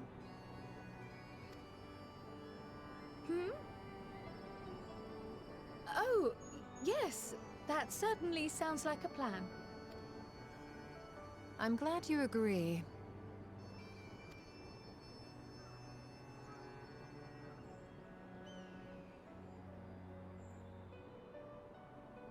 Quickly! Erenville is on the move. We need to get closer before we lose him.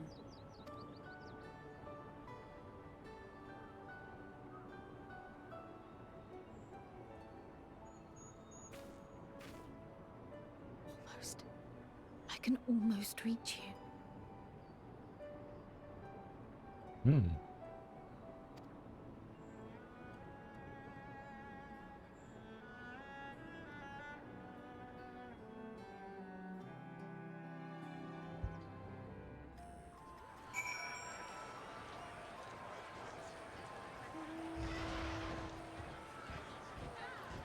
Don't worry now, Helenia. We don't know what that means yet either. She's been having like mysterious headaches.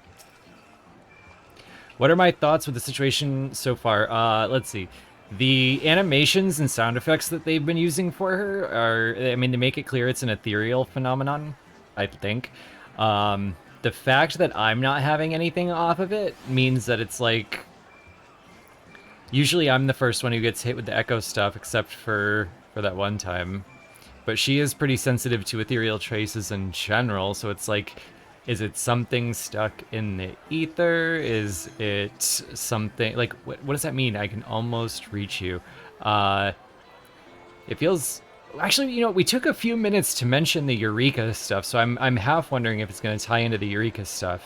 So that's really my thought, but mostly when there's something in the main scenario that just screams, please look forward to it, my brain makes a snap decision to either try to figure out the puzzle or to try to just enjoy the journey. And I think with Kryles, it's heavy-handed enough that it's not triggering the puzzle thing, that I'm just not thinking too hard about it and I'm going to enjoy the journey. Because like it seems to be the entire point of this arc. So if I slow down and yoke my expectations to the arc, I think I'll enjoy that better. Oh. Yes, one down.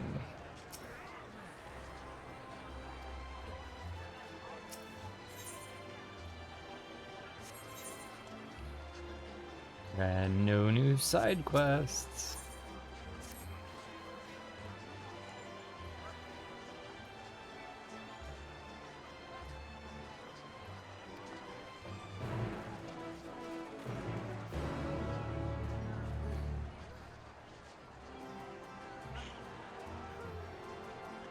Oh, I've done that before too. Like sometimes figuring stuff out is really satisfying and you're glad you did it at the end.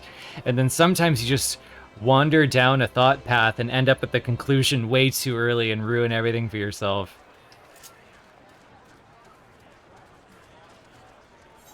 I think actually one of the hallmarks of a skilled writer is being able to predict who's going to be which and trying to kind of goad the audience into doing the right one.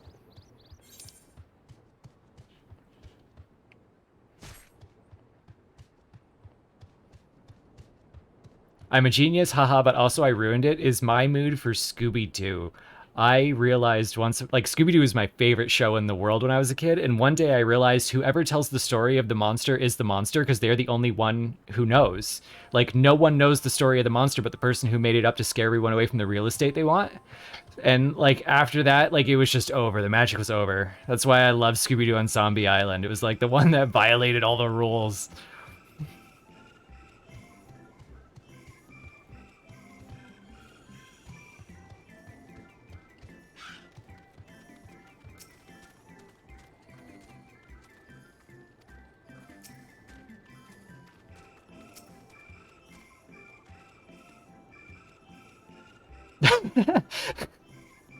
I never thought about it that way. That is an iconic loss of innocence story for a lore monger.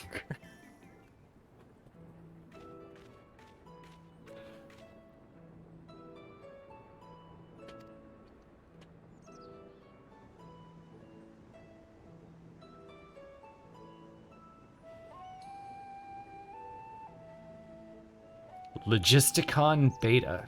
Man, Charlayan did really, you know, like, say what you will about their food, but they have a great department of coming up with cool names for things.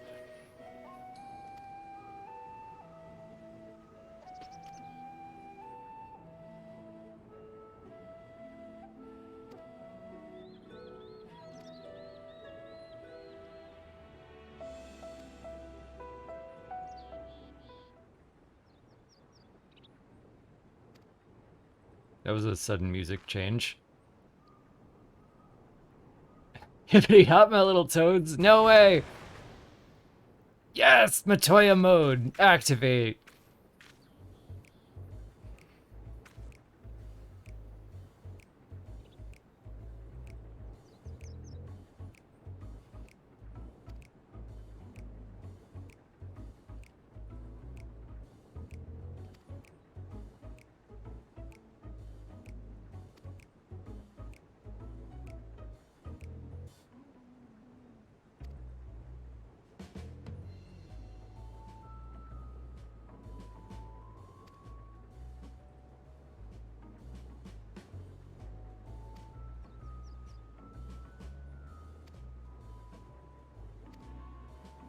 I love that she didn't even give, like, informed consent. She was just like, what? You want to sneak around? Bam! Toads!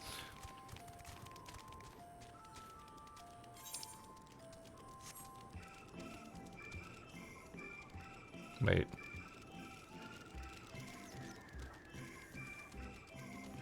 wandered away from our quest objective.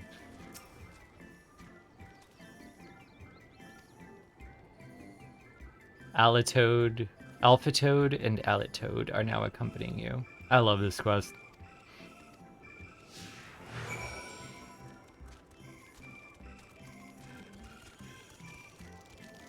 I think when we were all trying to predict what Endwalker would be like, this is what we were all hoping for.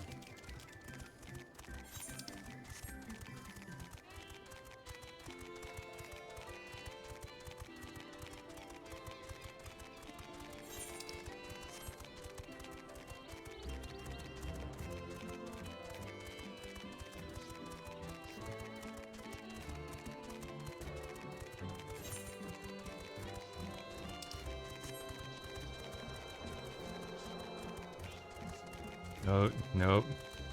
Do not want to battle toads, the big boys.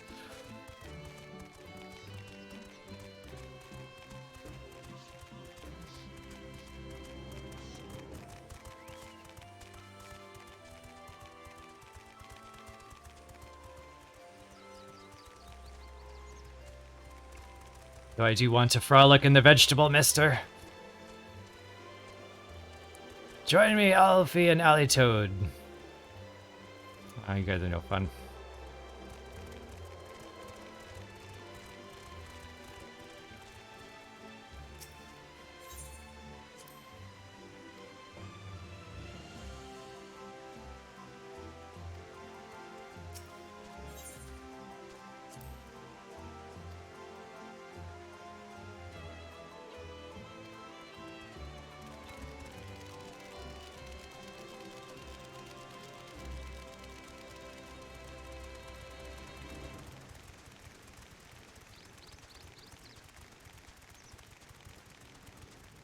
We've got a large area to search, but it is launch day. Look for the collection of toads. And then I guess now that I'm out of a cutscene, I can remember to turn off all the other player names, right? Mostly, to answer your question that got interrupted when the cutscene started, the reason that I have player names enabled right now is because this is a new computer. That's pretty much it. So, let's get that taken care of.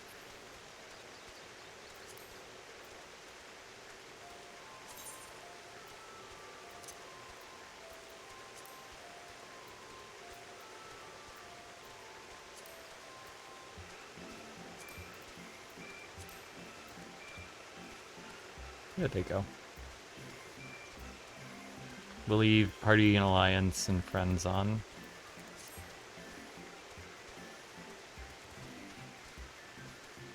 Yeah, I haven't actually had a PC since like 2018. It died right before I went to grad school, and it was like... tuition? Computer. Responsibilities. Gaming. I had to be a responsible adult. Sucked. It was bullshit. I trust you will find your compensation to be more than satisfactory. We wish to make clear that we are pleased with the efficiency and thoroughness of your work. So much so that we have come bearing new tasks in need of your competent hand.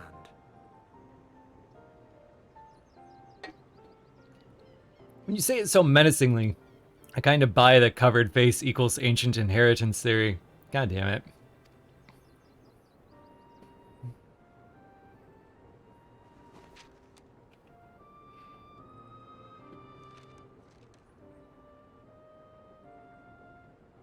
Another lengthy list.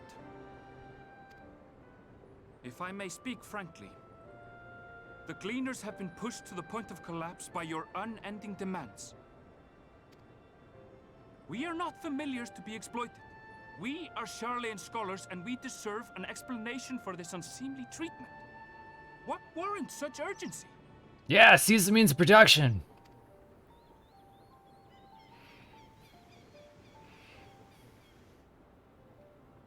In an age long past, Sharlayan was charged with a momentous duty. And now that word of the final days hangs heavy in the air, the time has come for us to fulfill that charge. I can say no more, but I promise you this. All will be revealed in due course. And when it has, you will understand that your toil was in service to the greatest good. You know, like in the early days, I always thought that we would get to Charleon and they would be just like this. They would act just like this. And when we found out why, they would just be like, well, we have the emissary's assurances that if we just stay out of things. But I mean, considering he's dead, I just kind of abandoned that whole line of logic. And then everyone started theorizing that rather than the Asians, they were tied up with the Ancients in the counter convocation. And I was just like, spirals? Then I will do your bidding. For now. Now I'm just sitting here thinking that, like, they're halfway between Ishgard and Garlemald in terms of their behavior. But unless you wish the Gleaners to rise up in protest, I advise you to offer tangible improvements for our working conditions. Your promised revelation does nothing to address present circumstances. God, we got bunny boys and now they're gonna unionize. I love this. A fair point. Your concerns will be conveyed to the Forum.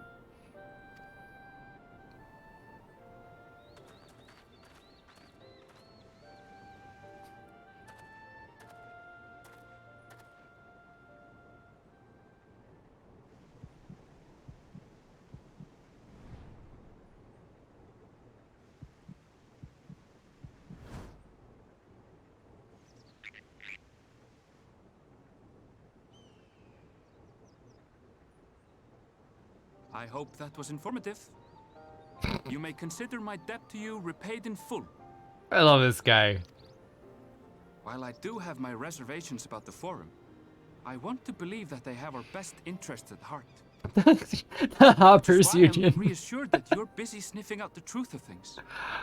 We can ill afford to place all our eggs in one basket, this master plan of theirs, without first understanding the risks involved.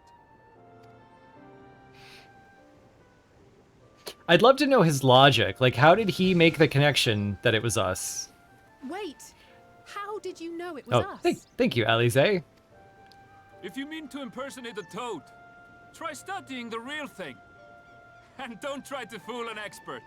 Excellent answer.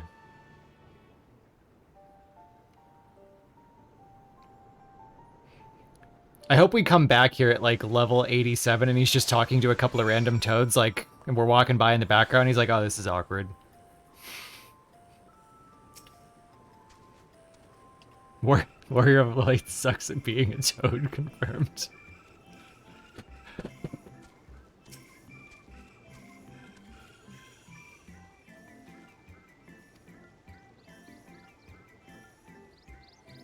Yeah, and the Forum has been given a momentous duty. Chalk one more point up in the Twitter column.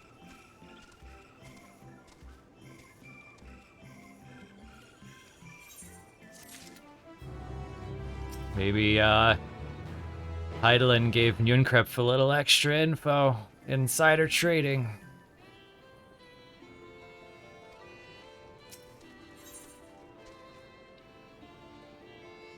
This looks like a quest with some cutscenes in it. No new side quests, right? Okay. Oh. Oh. Dare I walk back over there? I don't think. Let's see where we end up on our own.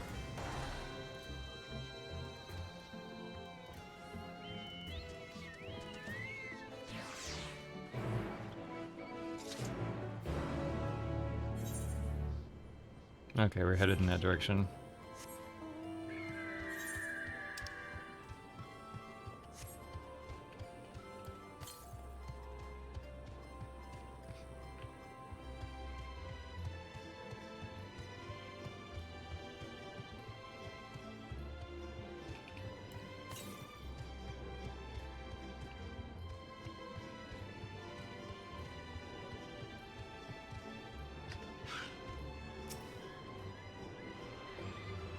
Jay, I am the type of person who clears the map before moving on, because if I don't do it now, I'm never going to. I have left quests just sitting there for years in the past, and I found during the Stormblood era that if I do them like when they first appear on the map, it's much more satisfying because I'm still in the headspace of what the quest is actually supposed to be about. It feels like more appropriate. I was joking earlier that like the quest where you just go fix a vegetable sprayer would have felt very out of place a year and a half from now, but right now it actually feels like really flavorful for where we are. Plus it means I never have that situation where like we're about to roll over to a new main scenario quest and I'm like one dungeon run worth of EXP away and I have to stop to run something I've already run. That happens probably about like 50% less often.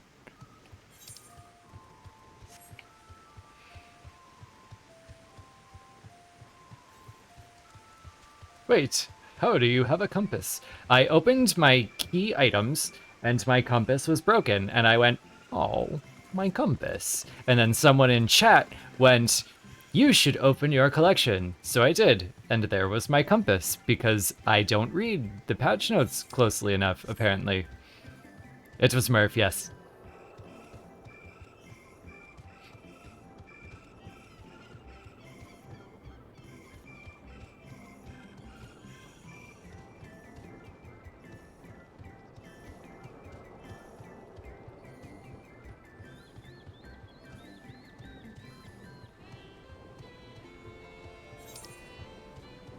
Also, if you are one of the people in chat who does not have like the VIP permissions that let you bypass our current anti-spoiler emoji mechanisms, and that makes you sad because you would like to chat, and you promise not to spoil anything for me, below the video you will find a link to the Discord I'm kind of using as a home base for this kind of experimental streaming stuff.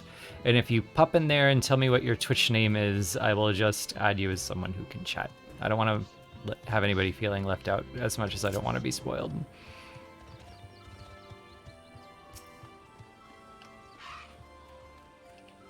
You and Elizin, are you one of the people whose names I'm supposed to be butchering today? Yes. John Kinnett. Give me a necklace, John Kinnett.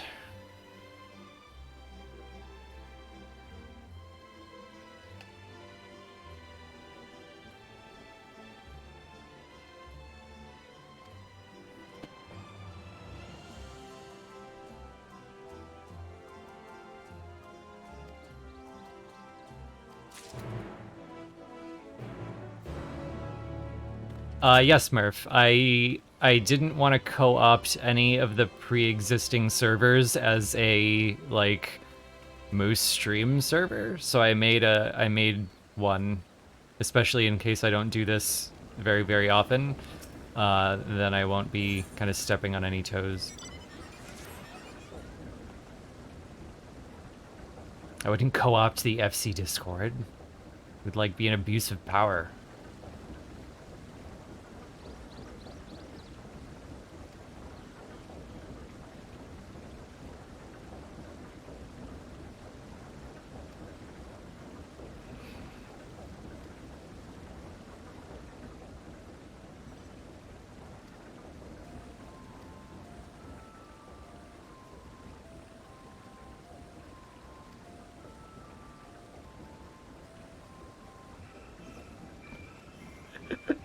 Yes, Jay is pointing out that as soon as the stream stuff server got to 14 members, the first thing they did was decide who was which Asian, and I was like, oh boy, red flags.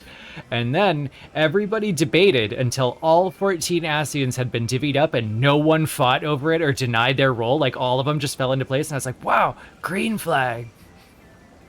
Y'all are all right.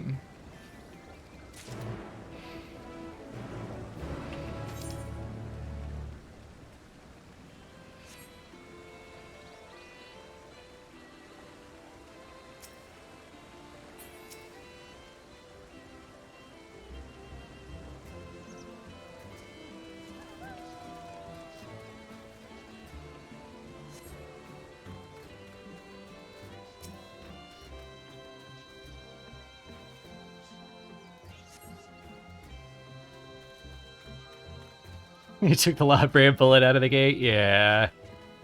I've tried to deny that I'm most like La Brea, but it's true. Needless experimentation, hopelessly extra. Undermined by arrogance constantly. That is my true natural state, unless I keep it in check.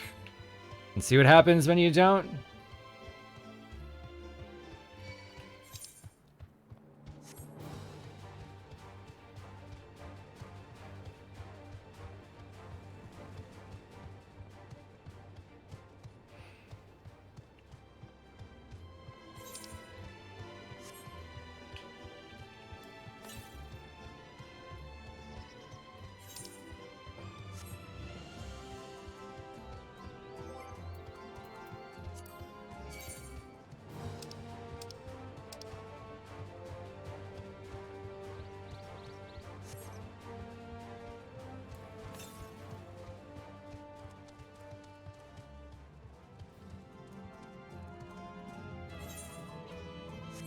Like there's an ether current in a cave somewhere.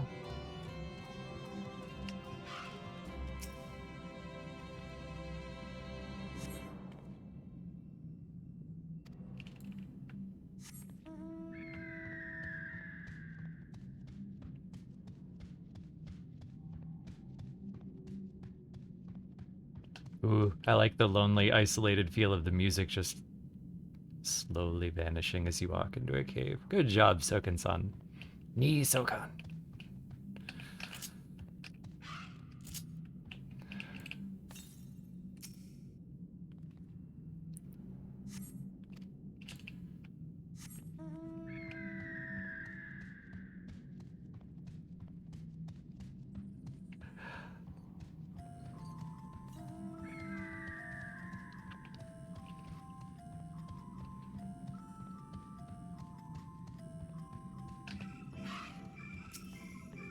There's an ongoing joke that like to call Soken-san Ni Soken.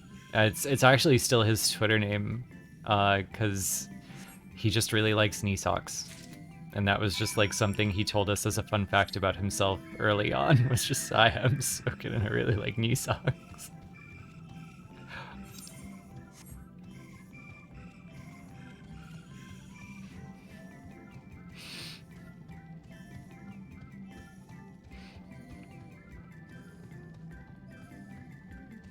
Yeah, basically. Yeah, nice to meet you. This is my finish.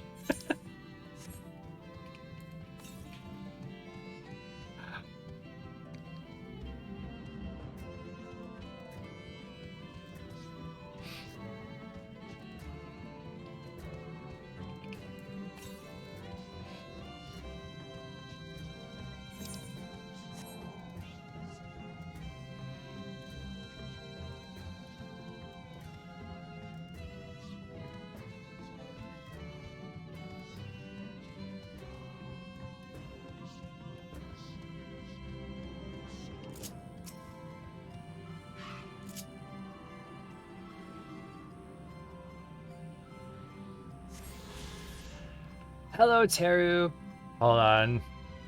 Flash VIP. You're allowed to talk.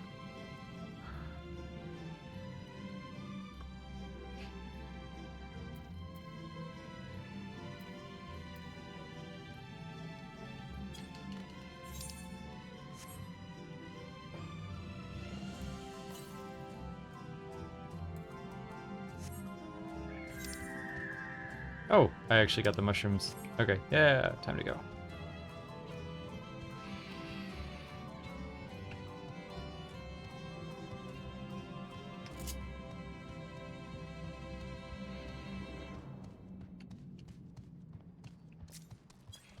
Wait, speaking of new PC, did I forget to turn my own name off? Yeah, oh, terrible. How did it take this long? I didn't get to do a lot of testing with this computer before just diving into Endwalker, because I played Shadowbringers on PS4, which meant that I didn't have Shadowbringers for PC. So I was just sitting here on Stormblood content whining. Like, I'm not gonna pay, you know, the full $40 Stormblood price for 2 weeks of Stormblood when I've already bought Endwalker. I will admit that I spitefully spent the same amount of money on horror games and played those instead.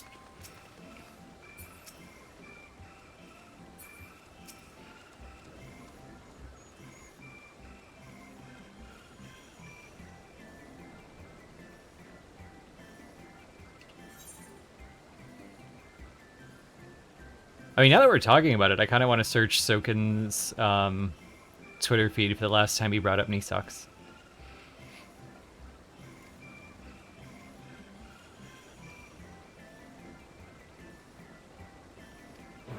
If I remember right, it's still his name. Like, if you looked at the characters he's using, the syllabic characters.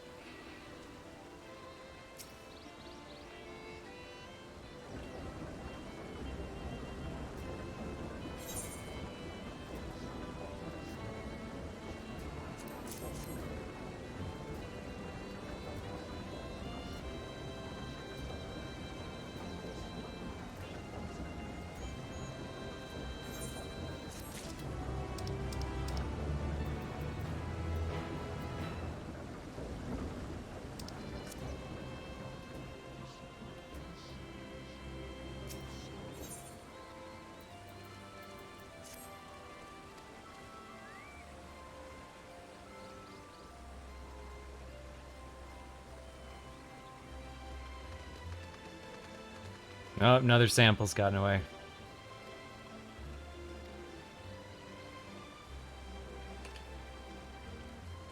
Oh no, we have to hunt down one of the Rolf Pinecone hybrids.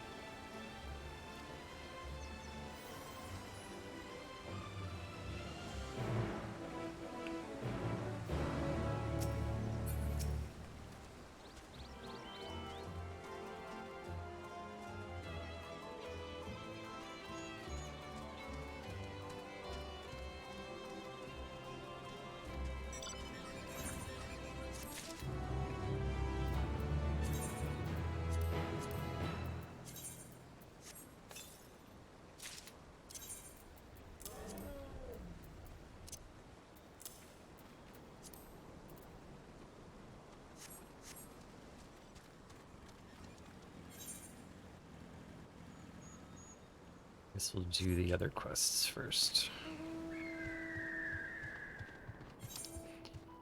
I guess that is like one good thing about doing it this way is that anybody who is worried that I might spoil them on the MSQ is going to have plenty of time to pull ahead as I do every single side quest as it pops up on the map.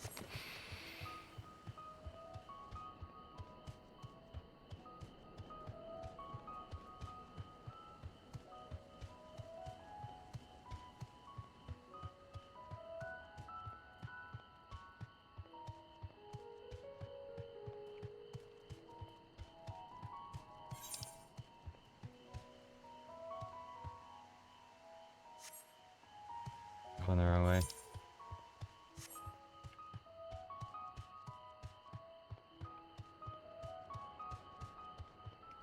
I believe you should be able to like chat with words now if you wanted to Teru. If not, let me know.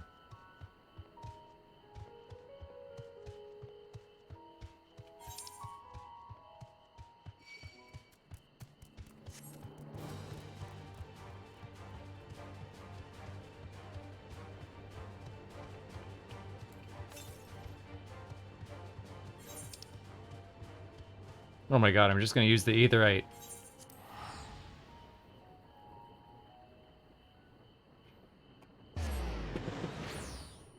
Not paying attention to where I'm going.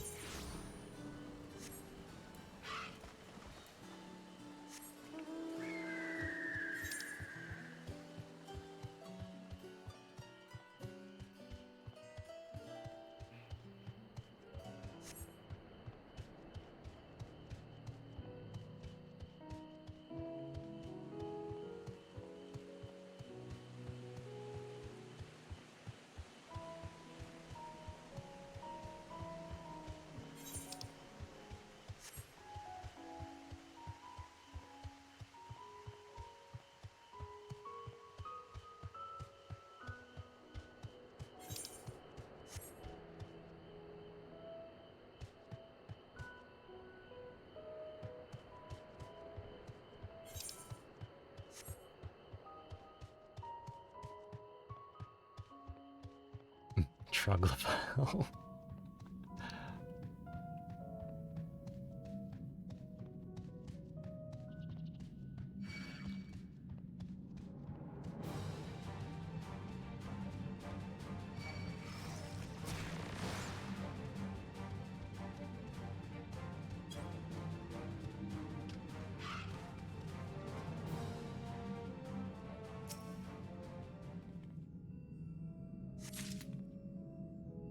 Have a good one, Lemon. If you don't find your way back.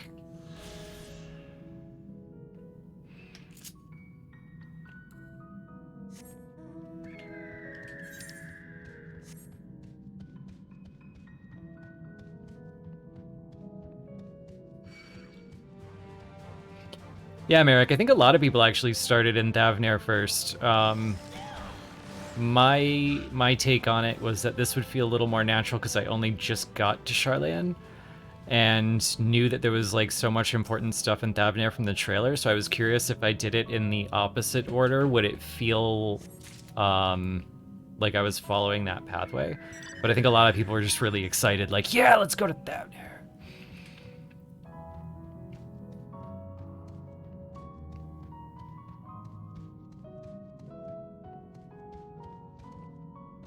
You're glad you did Sharlayan first? Okay. Maybe that's good news for me then.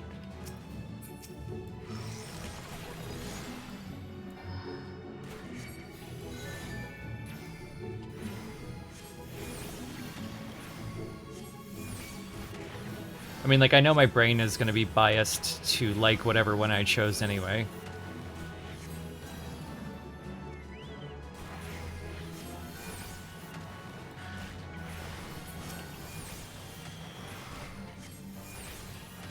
Nah, Merrick, if the game lets you do it, it's not wrong. I think there are very few ways to do things like quote-unquote wrong, especially when you have your own character with your own journey and you can make whatever meaning of it you want to. So, like, I think the fact that you chose that quest first, or maybe even just impulsively did that quest first, whichever one it was, says something about the journey your Warrior of Light would have taken.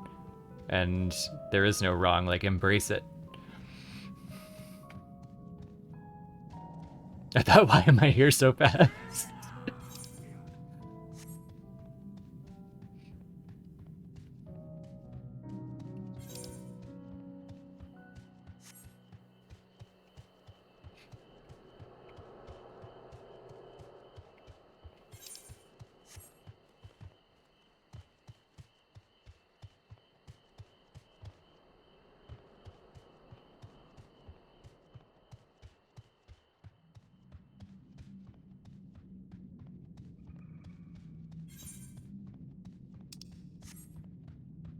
I think this is actually a good explanation of why I do the side quests right as they pop up, because we are just walking around for about 20 minutes picking up mud, and this is the only day that that's going to feel on brand instead of like an annoyance.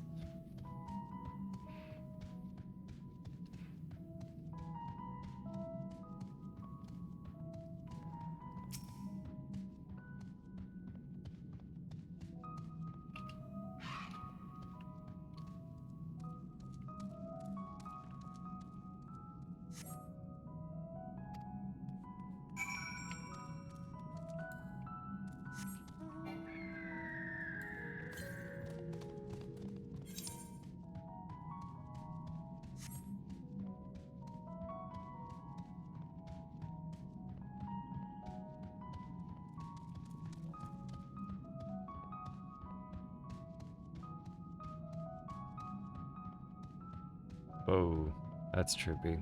I like it.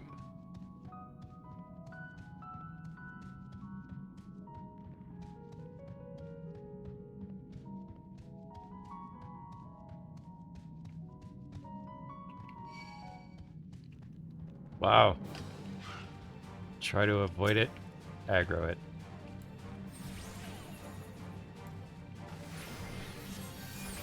Also, yes, these are mushrooms with legs. They're called, these are actually the 11 version of Fungar, but they're caps here. the Final Fantasy XI version got brought into 14. Because 11 had like fantastic monster design all over. I think it's one of the strongest in the entire franchise history. So I was glad to see a lot of things show up in this game. Even the blue crabs, which I hoped I would never see another one again after I left 11. I was glad to see them show up. Especially because like almost all of the first round of blue crabs that appeared in 14 came with jokes about how nobody ever wanted to see them again because of 11.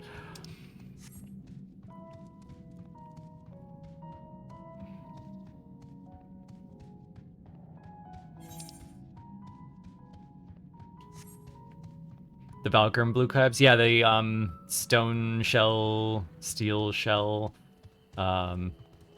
probably like the minion of it somewhere.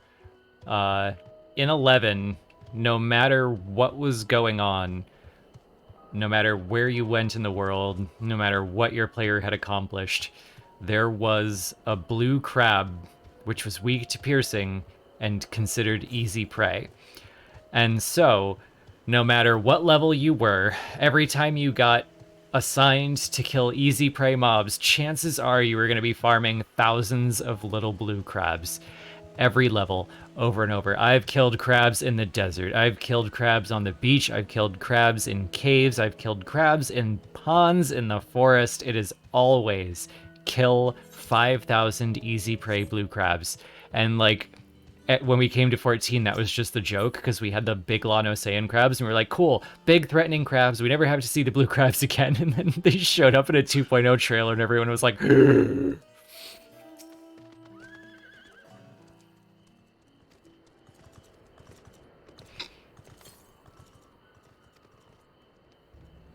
me see, does the... Now I'm just too curious. Does the minion text... Yeah, Bubbly Bernie, that's the one. That genus.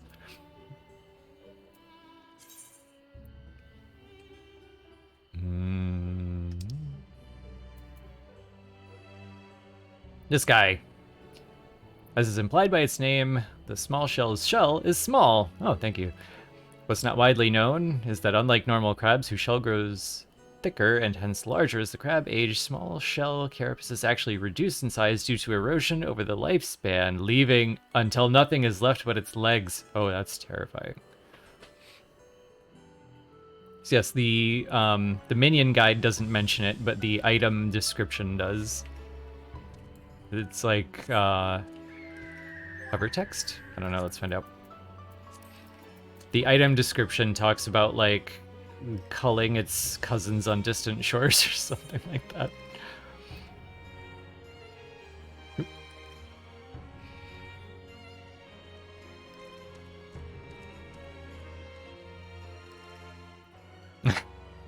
No, still not an 11 reference. It's only on the item text, I guess.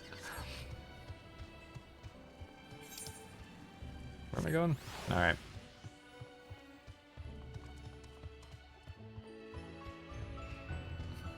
No thoughts, only crab.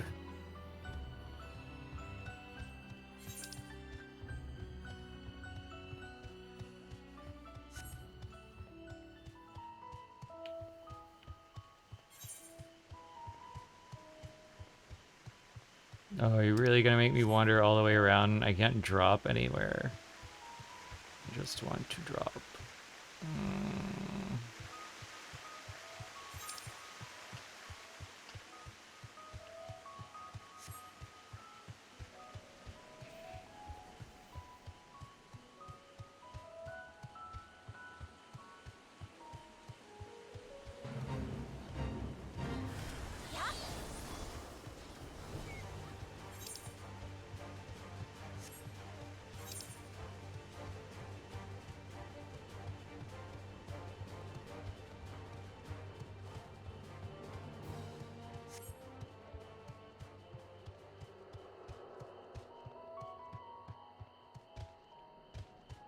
Wow, do you have to take the shortcut, like, or the cave down every time? Need to get that other etherite stat.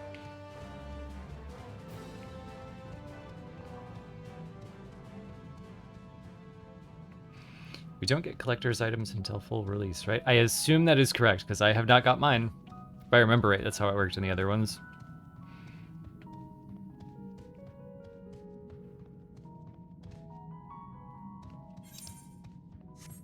My memory comes in very vague bursts. I can barely remember how anything happens specifically, and then we'll be in the middle of a conversation like last night, and I'll remember how loot falls in Hamlet in 2012.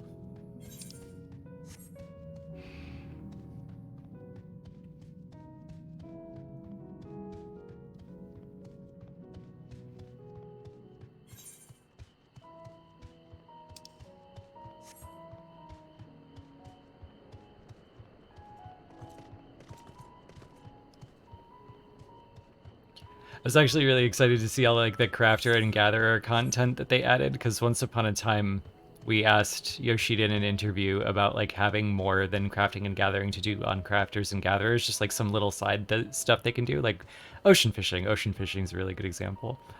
And but the example we used was, you know, like Hamlet, you could use them there. And he heard the word Hamlet, and Yoshida just like, you could tell he was having flashbacks to reading complaints from fans, and he was like, "What? Like Hamlet? I was told never to do anything like Hamlet ever again."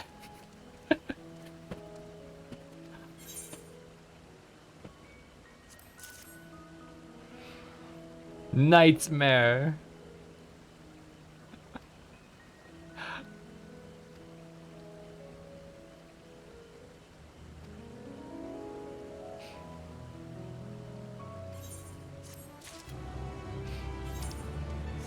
Hmm.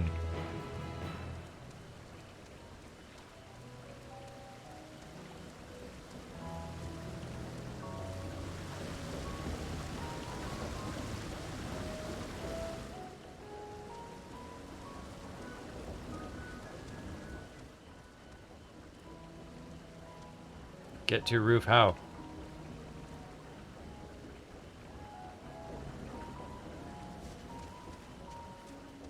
The music is lovely, yeah. The composer for this game is just incredible. He ups his game every expansion.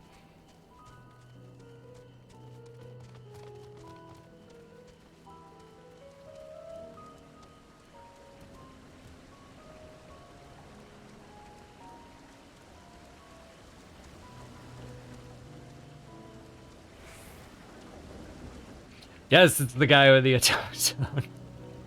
Masayoshi Soken. He is very much like, I hate to make the comparison because it's the easiest low-hanging fruit comparison to make, and it's not fair to compare everyone to Nobuo Uematsu.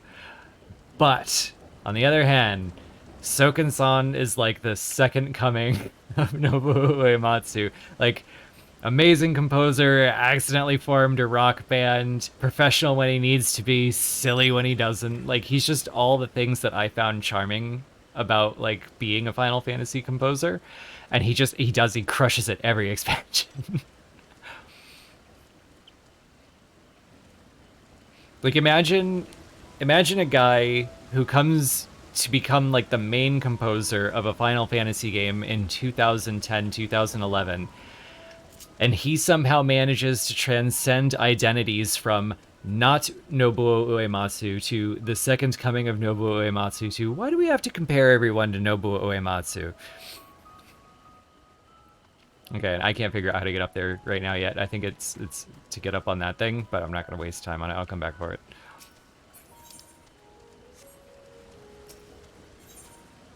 Also, Lahi.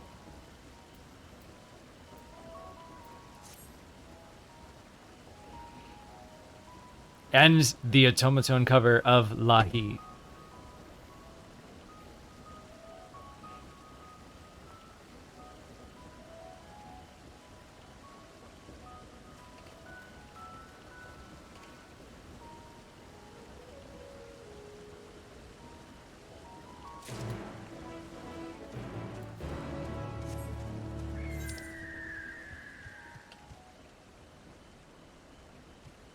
No, I don't want to go back up there again.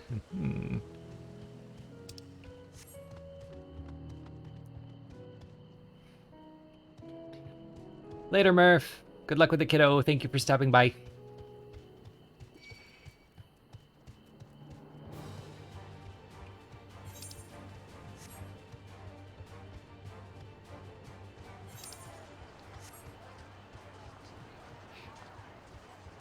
Actually, the instruments used in that battle music and these specific shades of green, I'm getting like Roland Berry? No. Ronfar. Ronfar? Yeah. Ronfar flashbacks. Got the bridges and everything.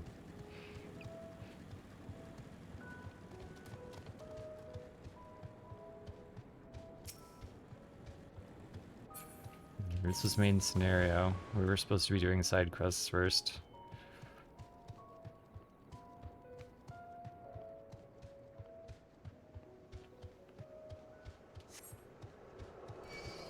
They really make you, like, appreciate being allowed to fly, don't they?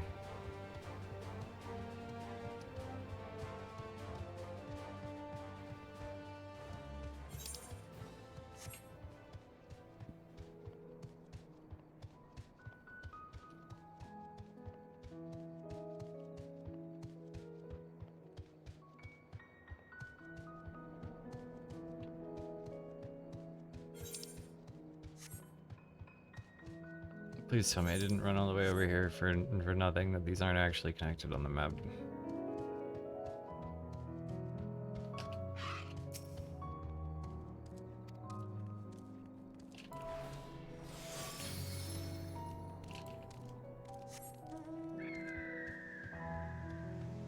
Oh, now I'm angry. We will teleport back to that quest later.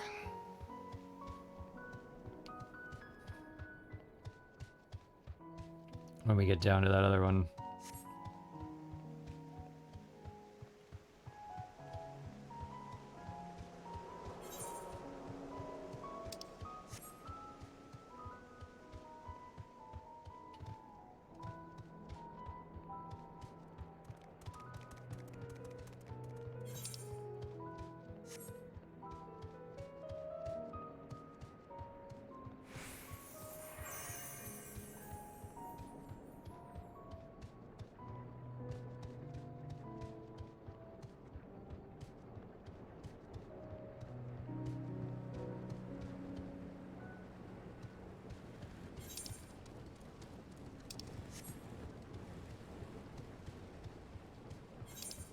You notice my character stops kind of randomly. I can't tell if it's like catching on things in the environment or if it's the gamepad starting to die, and we will find out pretty shortly.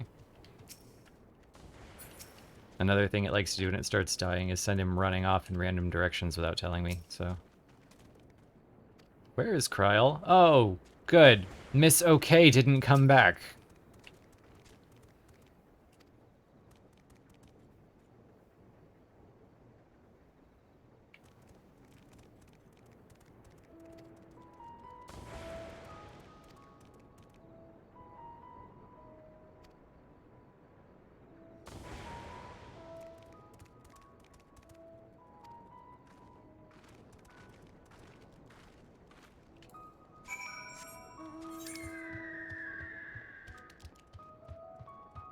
Now y'all want me to go backwards too.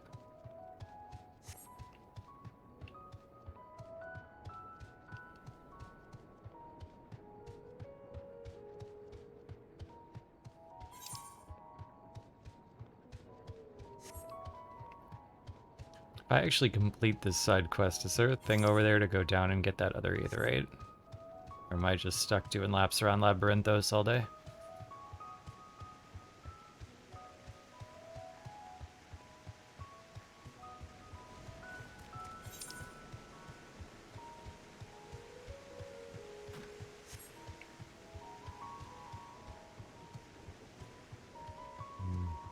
Oh wow, there's like a moat here. No, no way down here.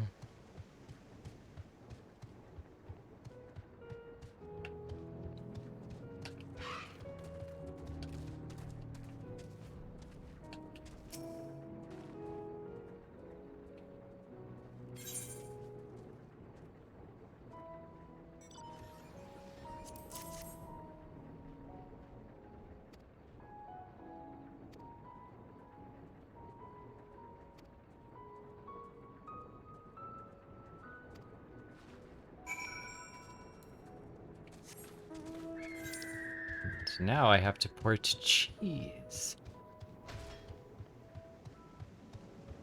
The deepest of 2.0 flashbacks, or homages.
Let's finish. Yes.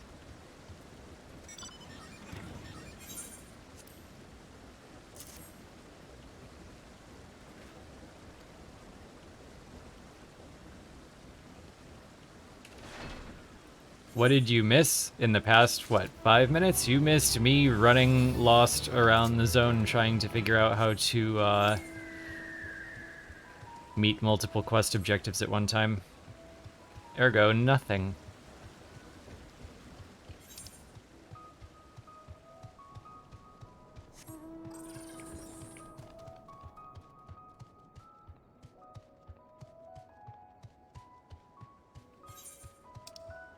Chasing too many rabbits.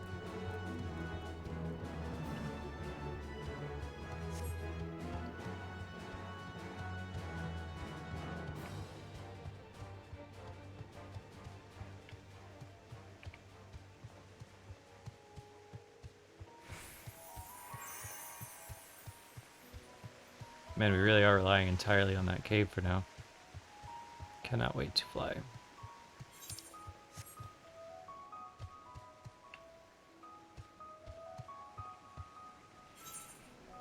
Can't remember if she was up there. Ooh, what's this, like, hole thing in the map?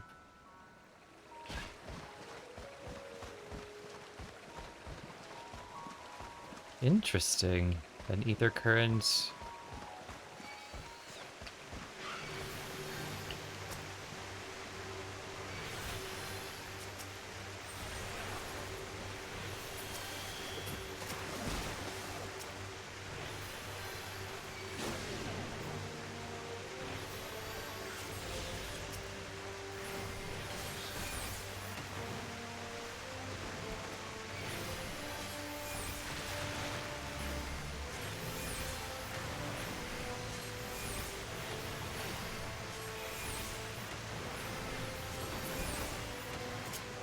Because we grew up in the golden age of gaming, we always check behind the waterfall. Ugh. Disappointment.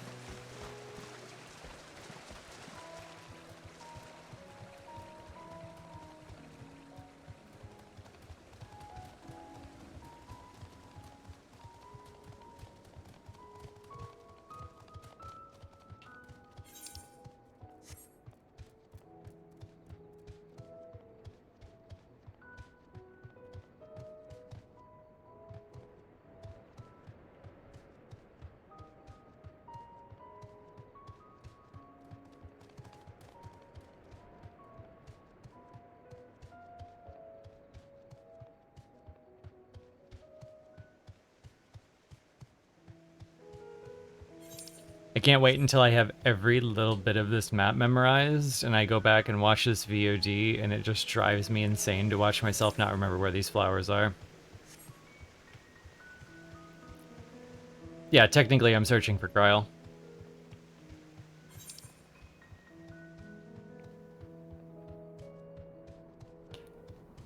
Watch them be that map marker. There we go. Hi, Kryle.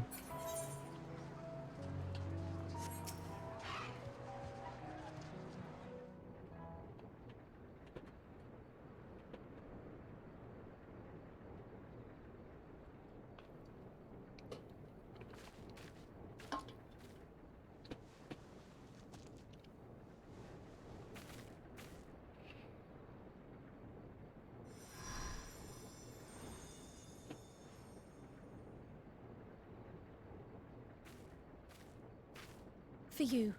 The spell will keep it from wilting. Yay, my own anxiety flower, thank you. She said you would need it for the journey ahead.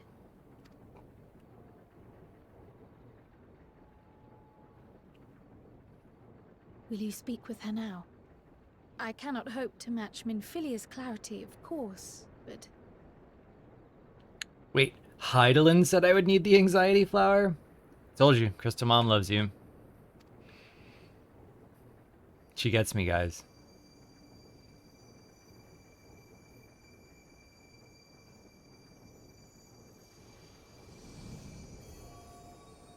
Thank you.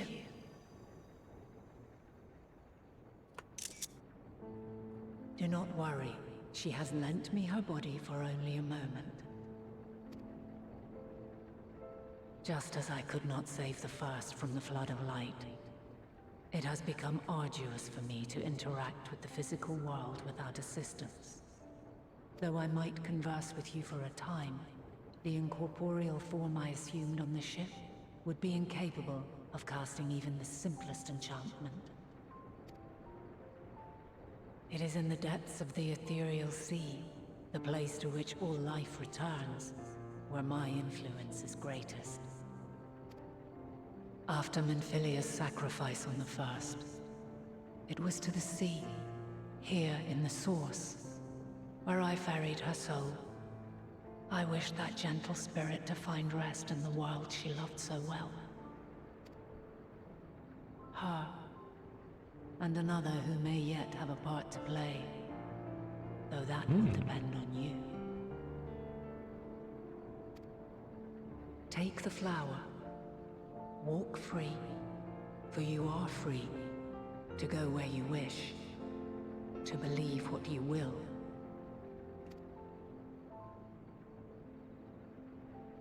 That bloom will be your guide, test and proof of your conviction. In darkness, seek joy. Surrender not to sadness, and see beyond despair. Walk free, and bear the light for others to follow.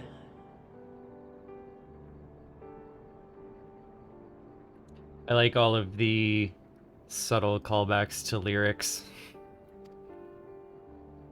Together, raise it aloft and let it shine, till the end, blinding and radiant.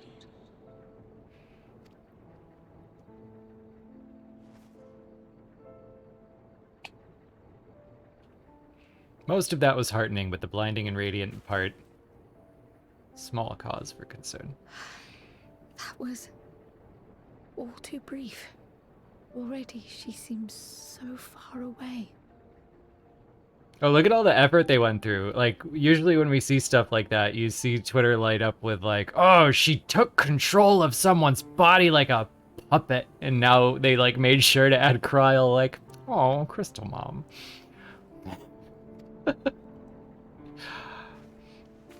Yeah, well, maybe we're tempered to have free will, Jay.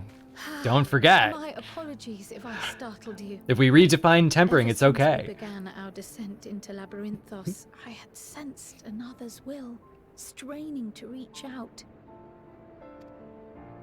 Even with my particular talents, though, I was unable to make a connection at first. So weak and tenuous it was. I think part of the question here is, like, in terms of seeing that coming, is why would Hydaelyn not just talk to you? Why would she, you know what I mean? But I think Kryl is so sensitive to ether that it makes sense.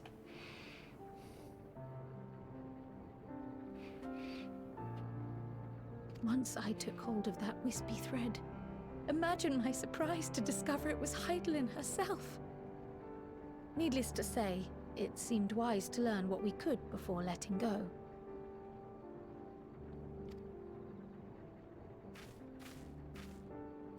Her answers were more cryptic than I would have liked, but at least she left us with a guide of sorts, that unusual flower.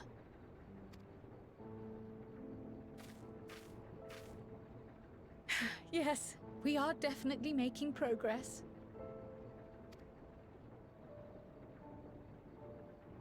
You can't be serious! We've done nothing wrong!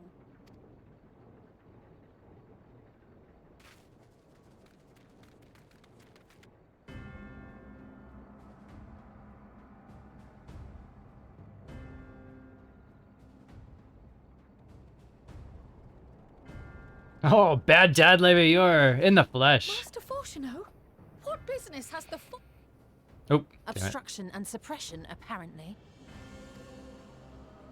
Mistress Baldessian, our records show you facilitated the Scions' entrance into Sharlayan by claiming them as assistants for your organization.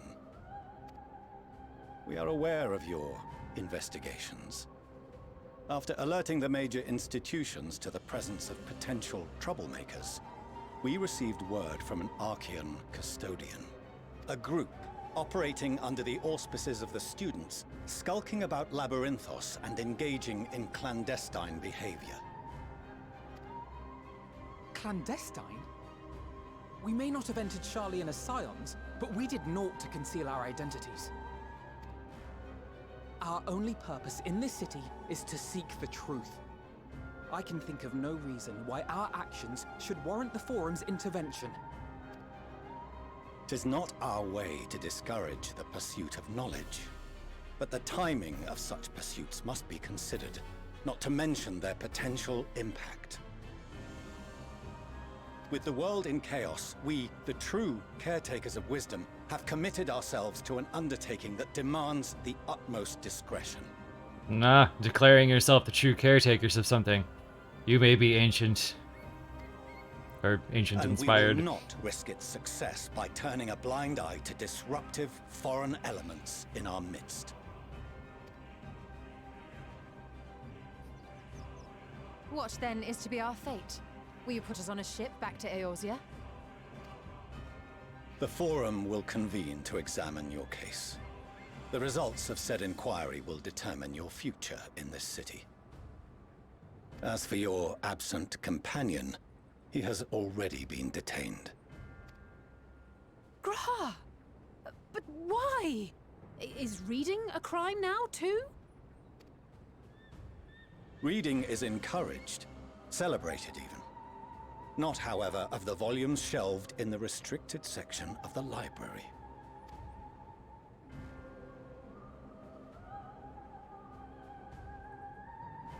Refusing to comply will only make matters worse.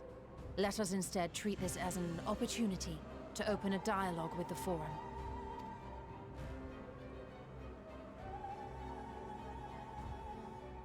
Silence is often one's best defense.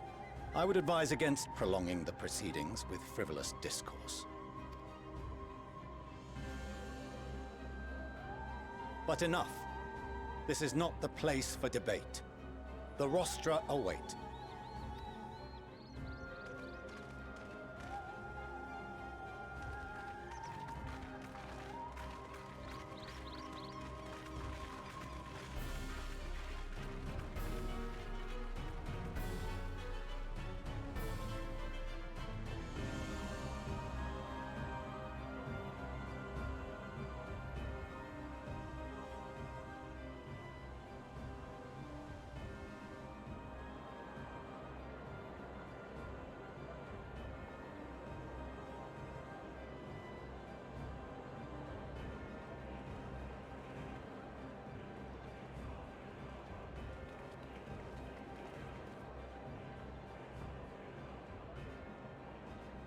Forgive me. I was careless. We would have been detained regardless. This way, at least, we managed to stay together. I trust your time within the Forbidden Archives was well spent.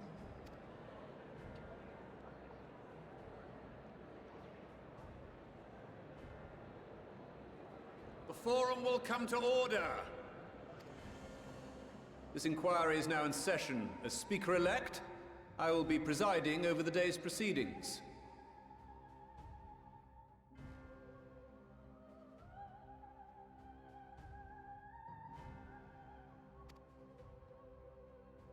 Master Fortuner, would you be so kind as to restate the matter which compelled you to summon your colleagues with such urgency? As you are all aware, we recently denied Eorzea's request for Sharlayan assistance. Since then, certain individuals dissatisfied with our decision have taken it upon themselves to interfere with our work. They entered our nation masquerading as associates of the students of Baldessian. But these malcontents are better known as the Scions of the Seventh Dawn. These militants wield influence with both the Eorzean and Eastern alliances, and are inextricably involved with the crises presently afflicting the world at large. Loose in our city, these warmongers sought to meddle with and expose matters of state secret. What are they, if not a dire threat to be expelled?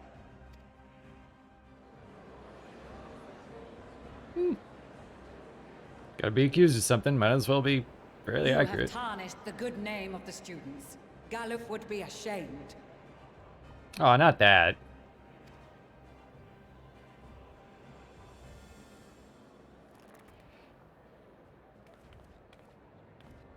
Galuf Baldessian was never one to forsake his fellow man. Even if this nation closed every door and retreated from the world, he would have found a way to help the Scions, help every soul of this star fight back against the coming doom. Yeah, Kral's hair looks fantastic.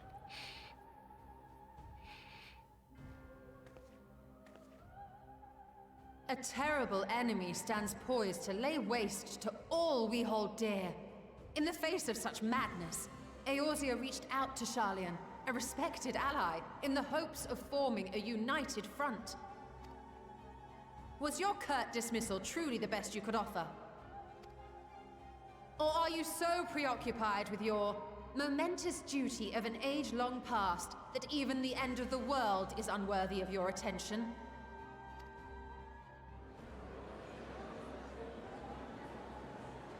Whence came this revelation?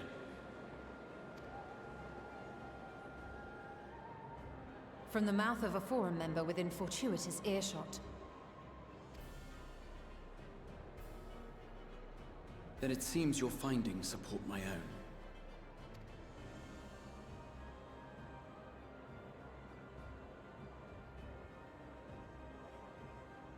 The reason I visited the restricted shelves was to study records of the Forum's policy-making process, to better understand the historical trends underlying their most major decisions. At first glance, the positions of neutrality in war and the accumulation of knowledge above all else appear constant and consistent, the unchanging pillars of Sharlayan society. And once upon a time, I might have left it at that.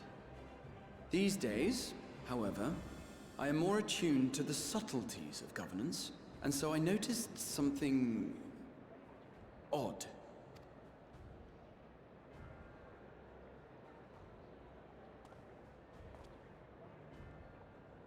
From a particular point in time, the purpose of these policies shifted.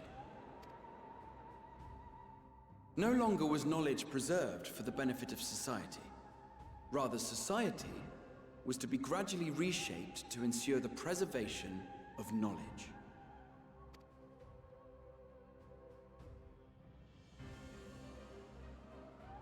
The most conspicuous and telling change was the one which befell Labyrinthos. Once little more than an oversized storehouse, an enormous allocation of funds saw it transformed into an advanced research and archival facility. I also discovered a fascinating account on the finances of our Dravanian colony. The settlement attracted students from far and wide, and the connections and tuition fees thus acquired were funneled into further improvements for the archives. Now, there is no question that our nation's progress is tied to the acquisition of wisdom. Nevertheless, the vast resources diverted for this purpose borders on the obscene. But returning to the matter of when, our change in course appears to have been made some 270 years ago. How long ago were they digging in the sea? The very same period when Sharlayan scholars in the hinterlands began a formal study of the ethereal sea. There we go. You found something, did you not? And whatever it was, gave rise to your oh so important duty. Mind your tongue, Archon. If you had seen... Vader?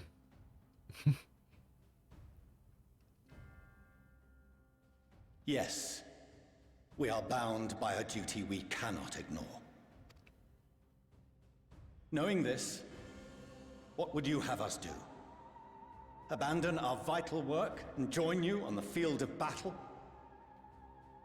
Cutting in here for a minute, I like where this is headed, because the idea that Sharlayan is older than it seems, or was founded by Venat, like, it's heavy-handed, especially when they were digging in the sea and allegedly made contact with that area of the sea only a few hundred years ago. So to focus on that feels a little more natural to me.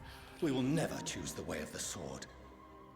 We will fulfill our mission, not through strife and bloodshed, but survival. Come what may, we shall live on. We must. Do as you must, then. For we Scions will fight until the heavens fall, until our last breath.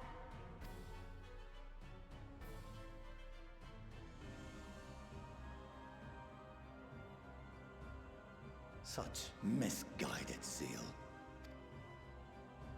She said the thing.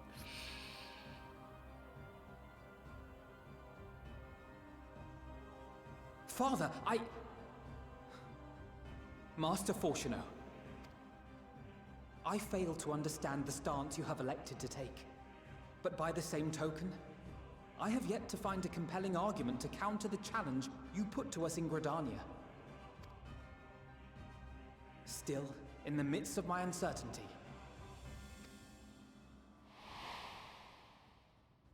I must trust in myself to do what is right, as others have chosen to trust in me.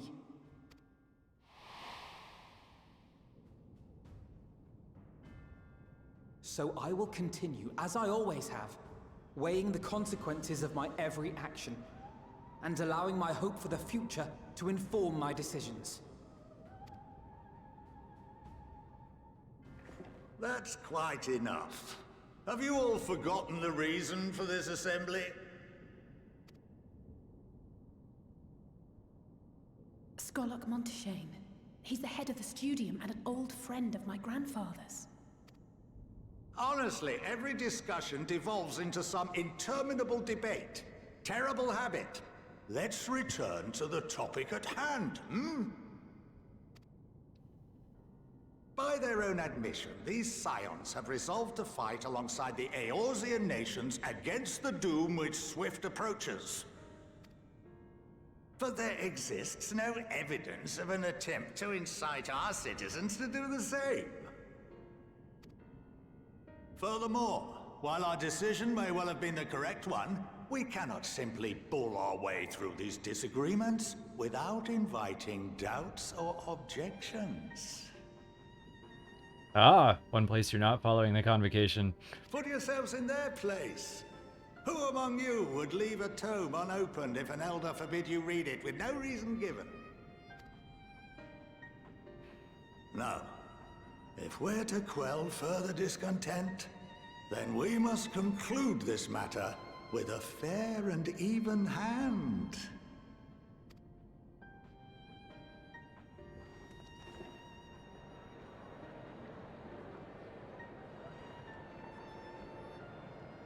Order! We will have order! Master Montaigne raises some valid points. Keeping such concerns in mind, I propose we enforce the following measures. Until further notice, the students of Baldessian are to cease any and all activities within the domain of Sharlian. You will also refrain from any further investigation into the Forum's decisions and duties. Failure to comply with these restrictions will result in the immediate expulsion of your Scion associates. Let us put this judgment to a vote. All in favor, raise your hand.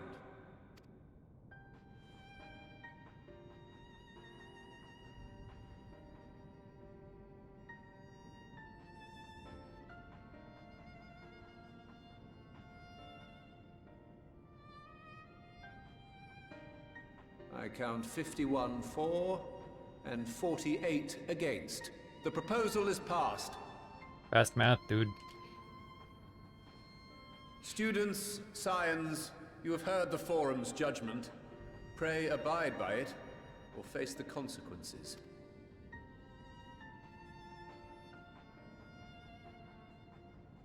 Honored members, I thank you for your time. This inquiry is concluded.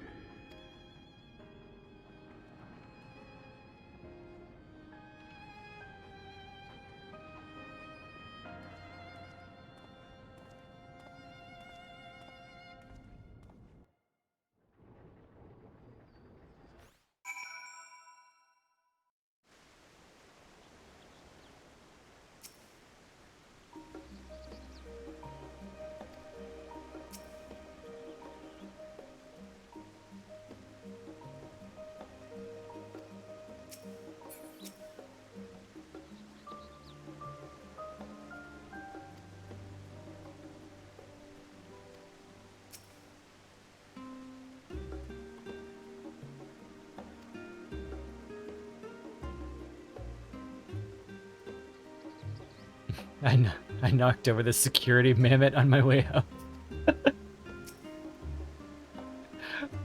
Poor mammoth.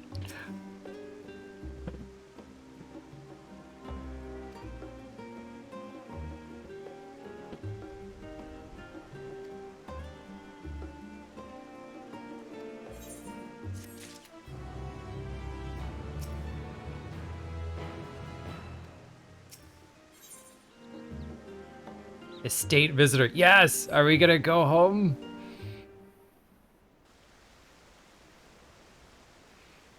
I need to see Borshno grumbling at us as we go home and wander around his house against his will while his wife is super nice to us and makes sandwiches. Like, come on, please, please.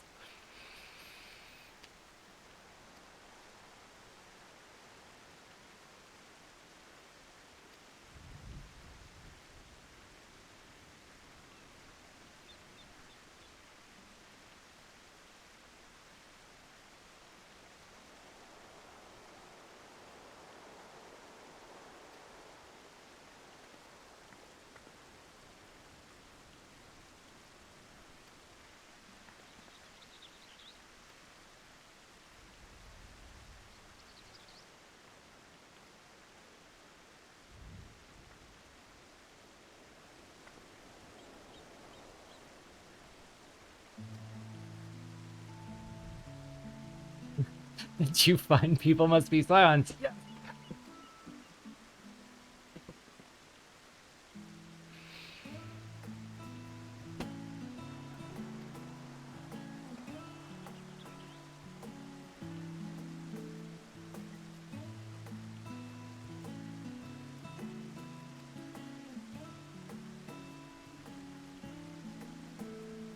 We have gifts waiting. Yes!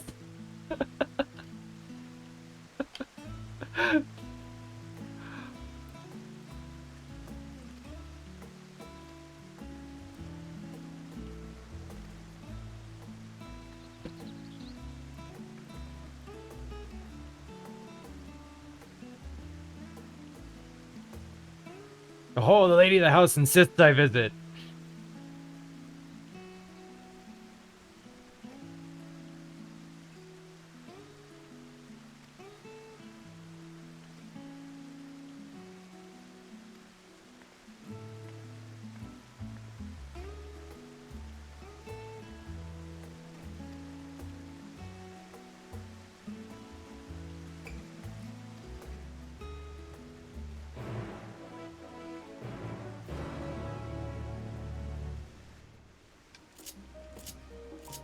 First things first. There we go.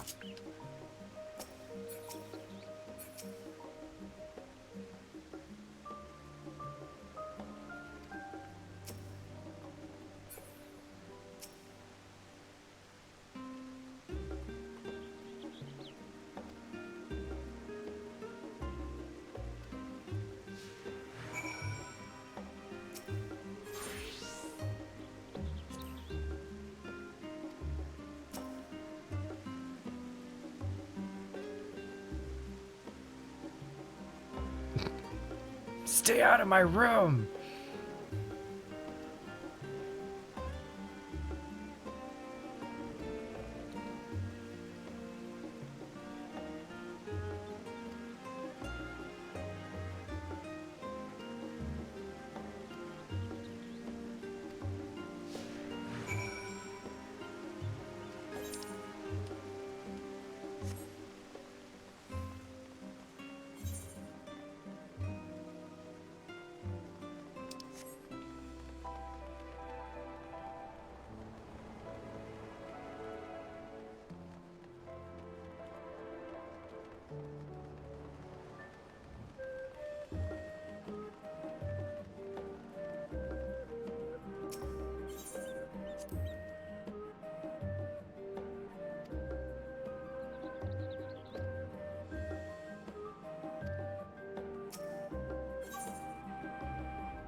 Wait, can we get around that gate? That looks like a gate. Okay.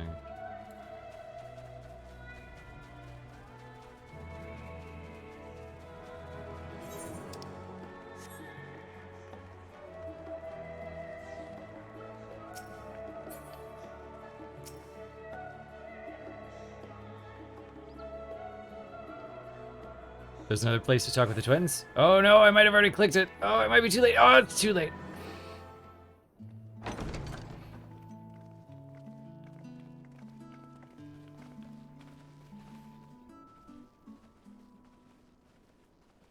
Welcome home, my lady.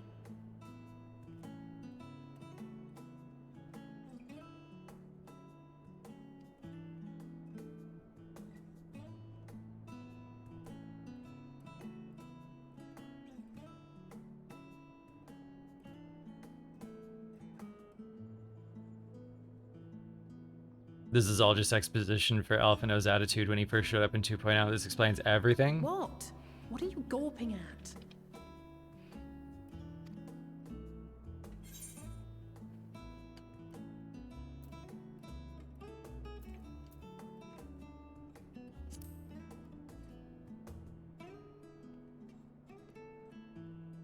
I'll have you know I'm quite fond of the Rising Stones.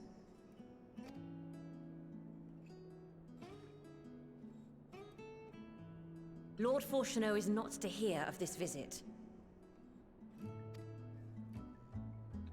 And I should also like the children to have their gifts, ere my husband makes his return. As you wish, my lady.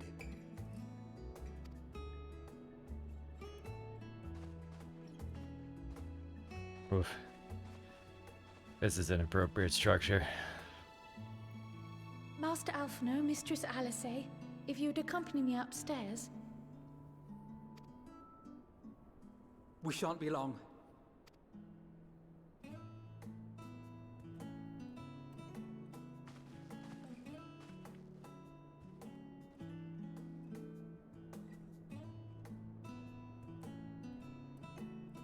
The twins have been sending letters home from time to time, recounting their latest adventures.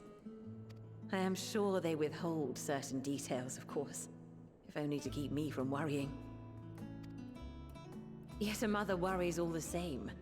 In the early days especially, I tried to support them as best I could, sending the Scion's coin and other such donations. Fortunately, they have found the strength to overcome adversity time and time again. Their words grow more confident with every letter, their depictions more vivid. The triumphs and defeats, the joys and sorrows. It is clear that they have come to find value in every experience. But of those they treasure most, it would seem that meeting you might be the most impactful. Why, since that fateful day, I do believe there has not been a single missive in which you were not mentioned by name.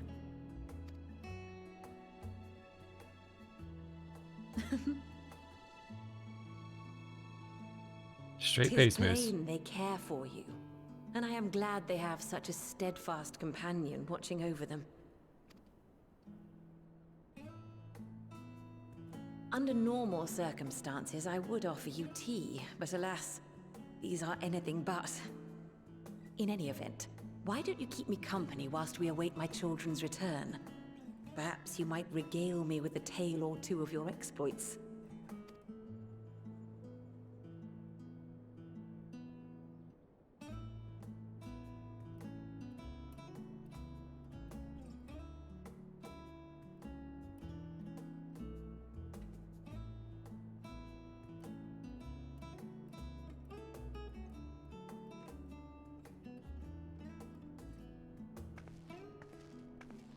When you mentioned gifts, I wasn't sure what to expect. Mother, Outfit change! Oh, look how well it fits you. And the style is to your liking?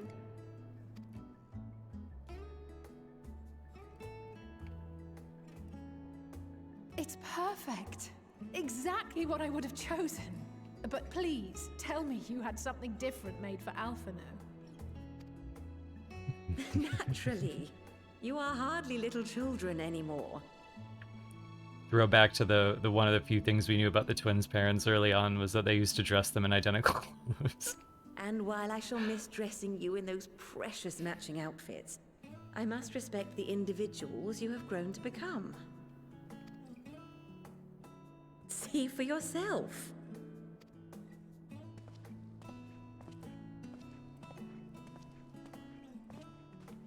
Thank you for the splendid clothes, Mother. Stylish, comfortable, and eminently practical. And shoulder chains! You know how much I love shoulder chains.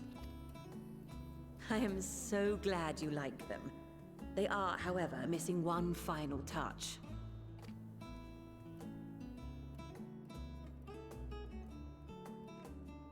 If you'd allow me, Master Alphino. A set of Gundam funnels.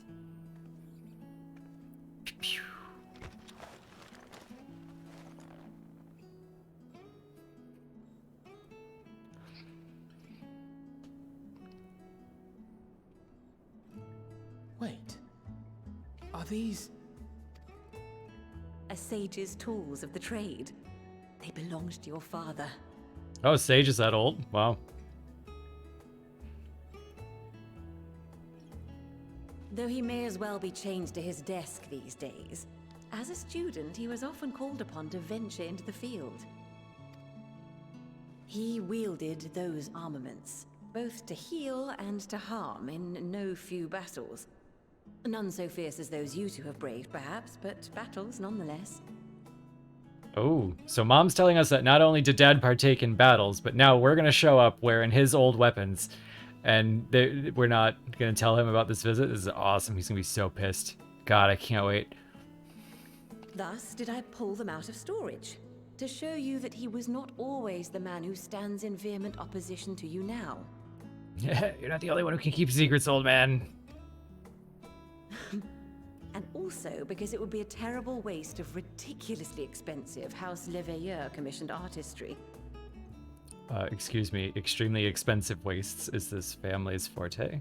Have I told you about a certain katana?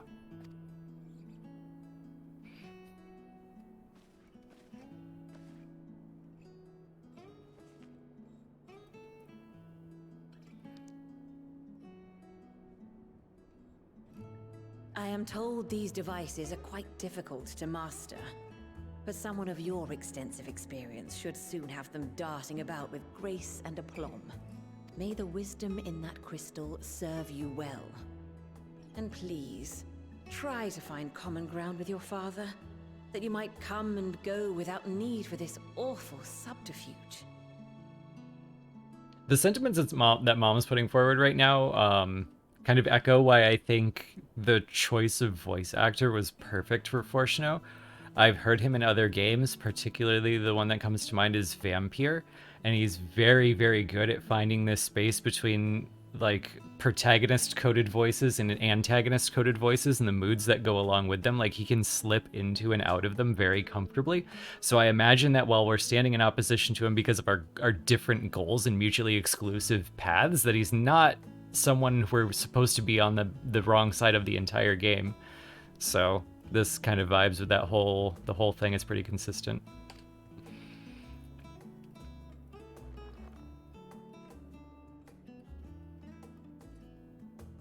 We will, Mother. I promise. My final gifts to you, before you run off, are an observation and a suggestion. Firstly, Forshno has ever been a serious man, but it was only after you were born that he truly lost himself in his work. I may not know the Forum's inner workings, but I know your father's. The timing of that change in him holds some significance.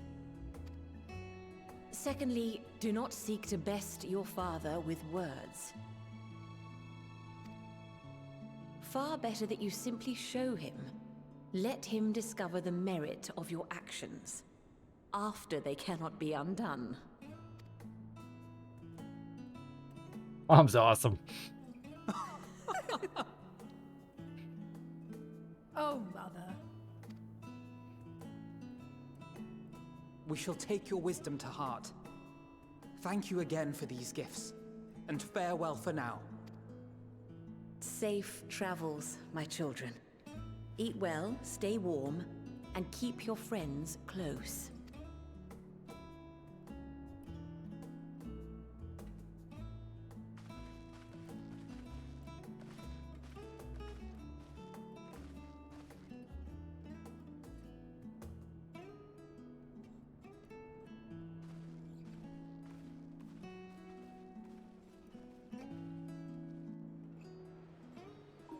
Okay, if we're heading back out to the world map, I can answer Nehelenia's question.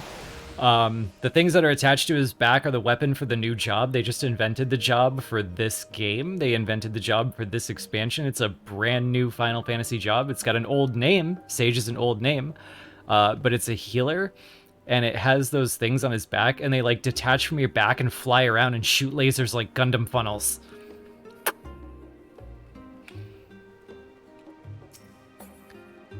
And there's a part of me that believes that when they were doing the trial quests from the last expansion, where it was entirely based on Gundam tropes, that's when they were like, yeah, let's do Gundam funnels.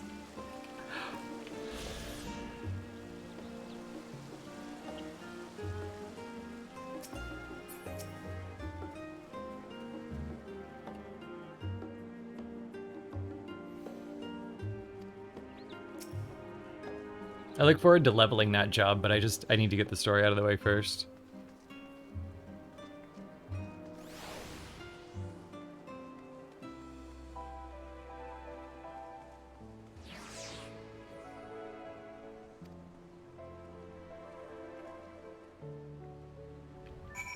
The fact that we were forcibly removed from Labyrinthos after completing only half of the map says to me that we'll be kind of thrown back in there in the main scenario later after Thavnair, so...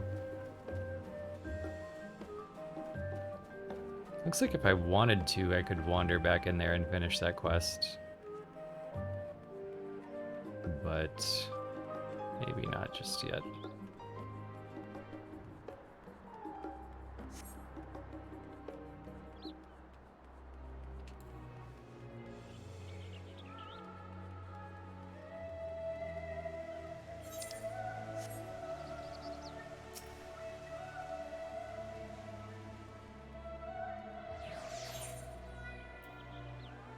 The rostra. Oh, I didn't get the rostra. Oh no, that's where I am. And then the studium.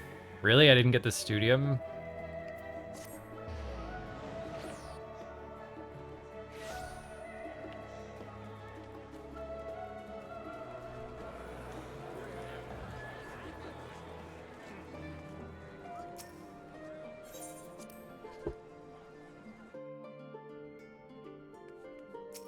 Oh, we did it. We completed the whole first section. Okay.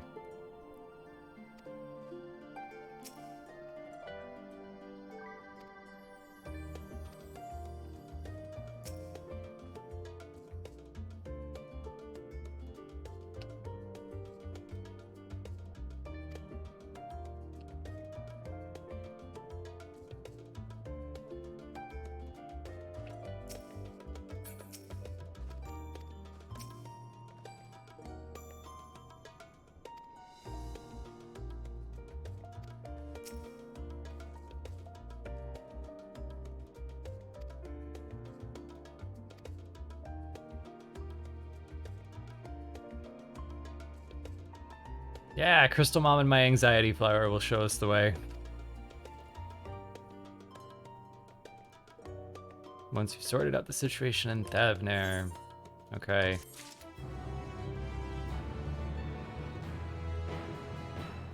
So we have come full circle back to where we started, and it has been 3.5 hours of this one particular stream, which seems like a really good place to shut it down and move it over to YouTube so that we can do part 3 separately from this, and we'll do all of Thavner in one block.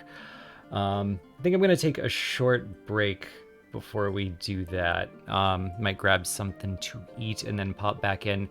But if you're following or in the Discord server, I will ping you to let you know when I'm live again, and we can pick right back up where we were. And if you fall out of the kind of the progression here, but you still want to follow along with what it was like going through this live, I'm going to be uploading everything to YouTube. That's what the purpose of this is. It's not so much to do this with company as much as it is to do it with a way to have all of those live reactions archived and have fun with it. That was the request that was made.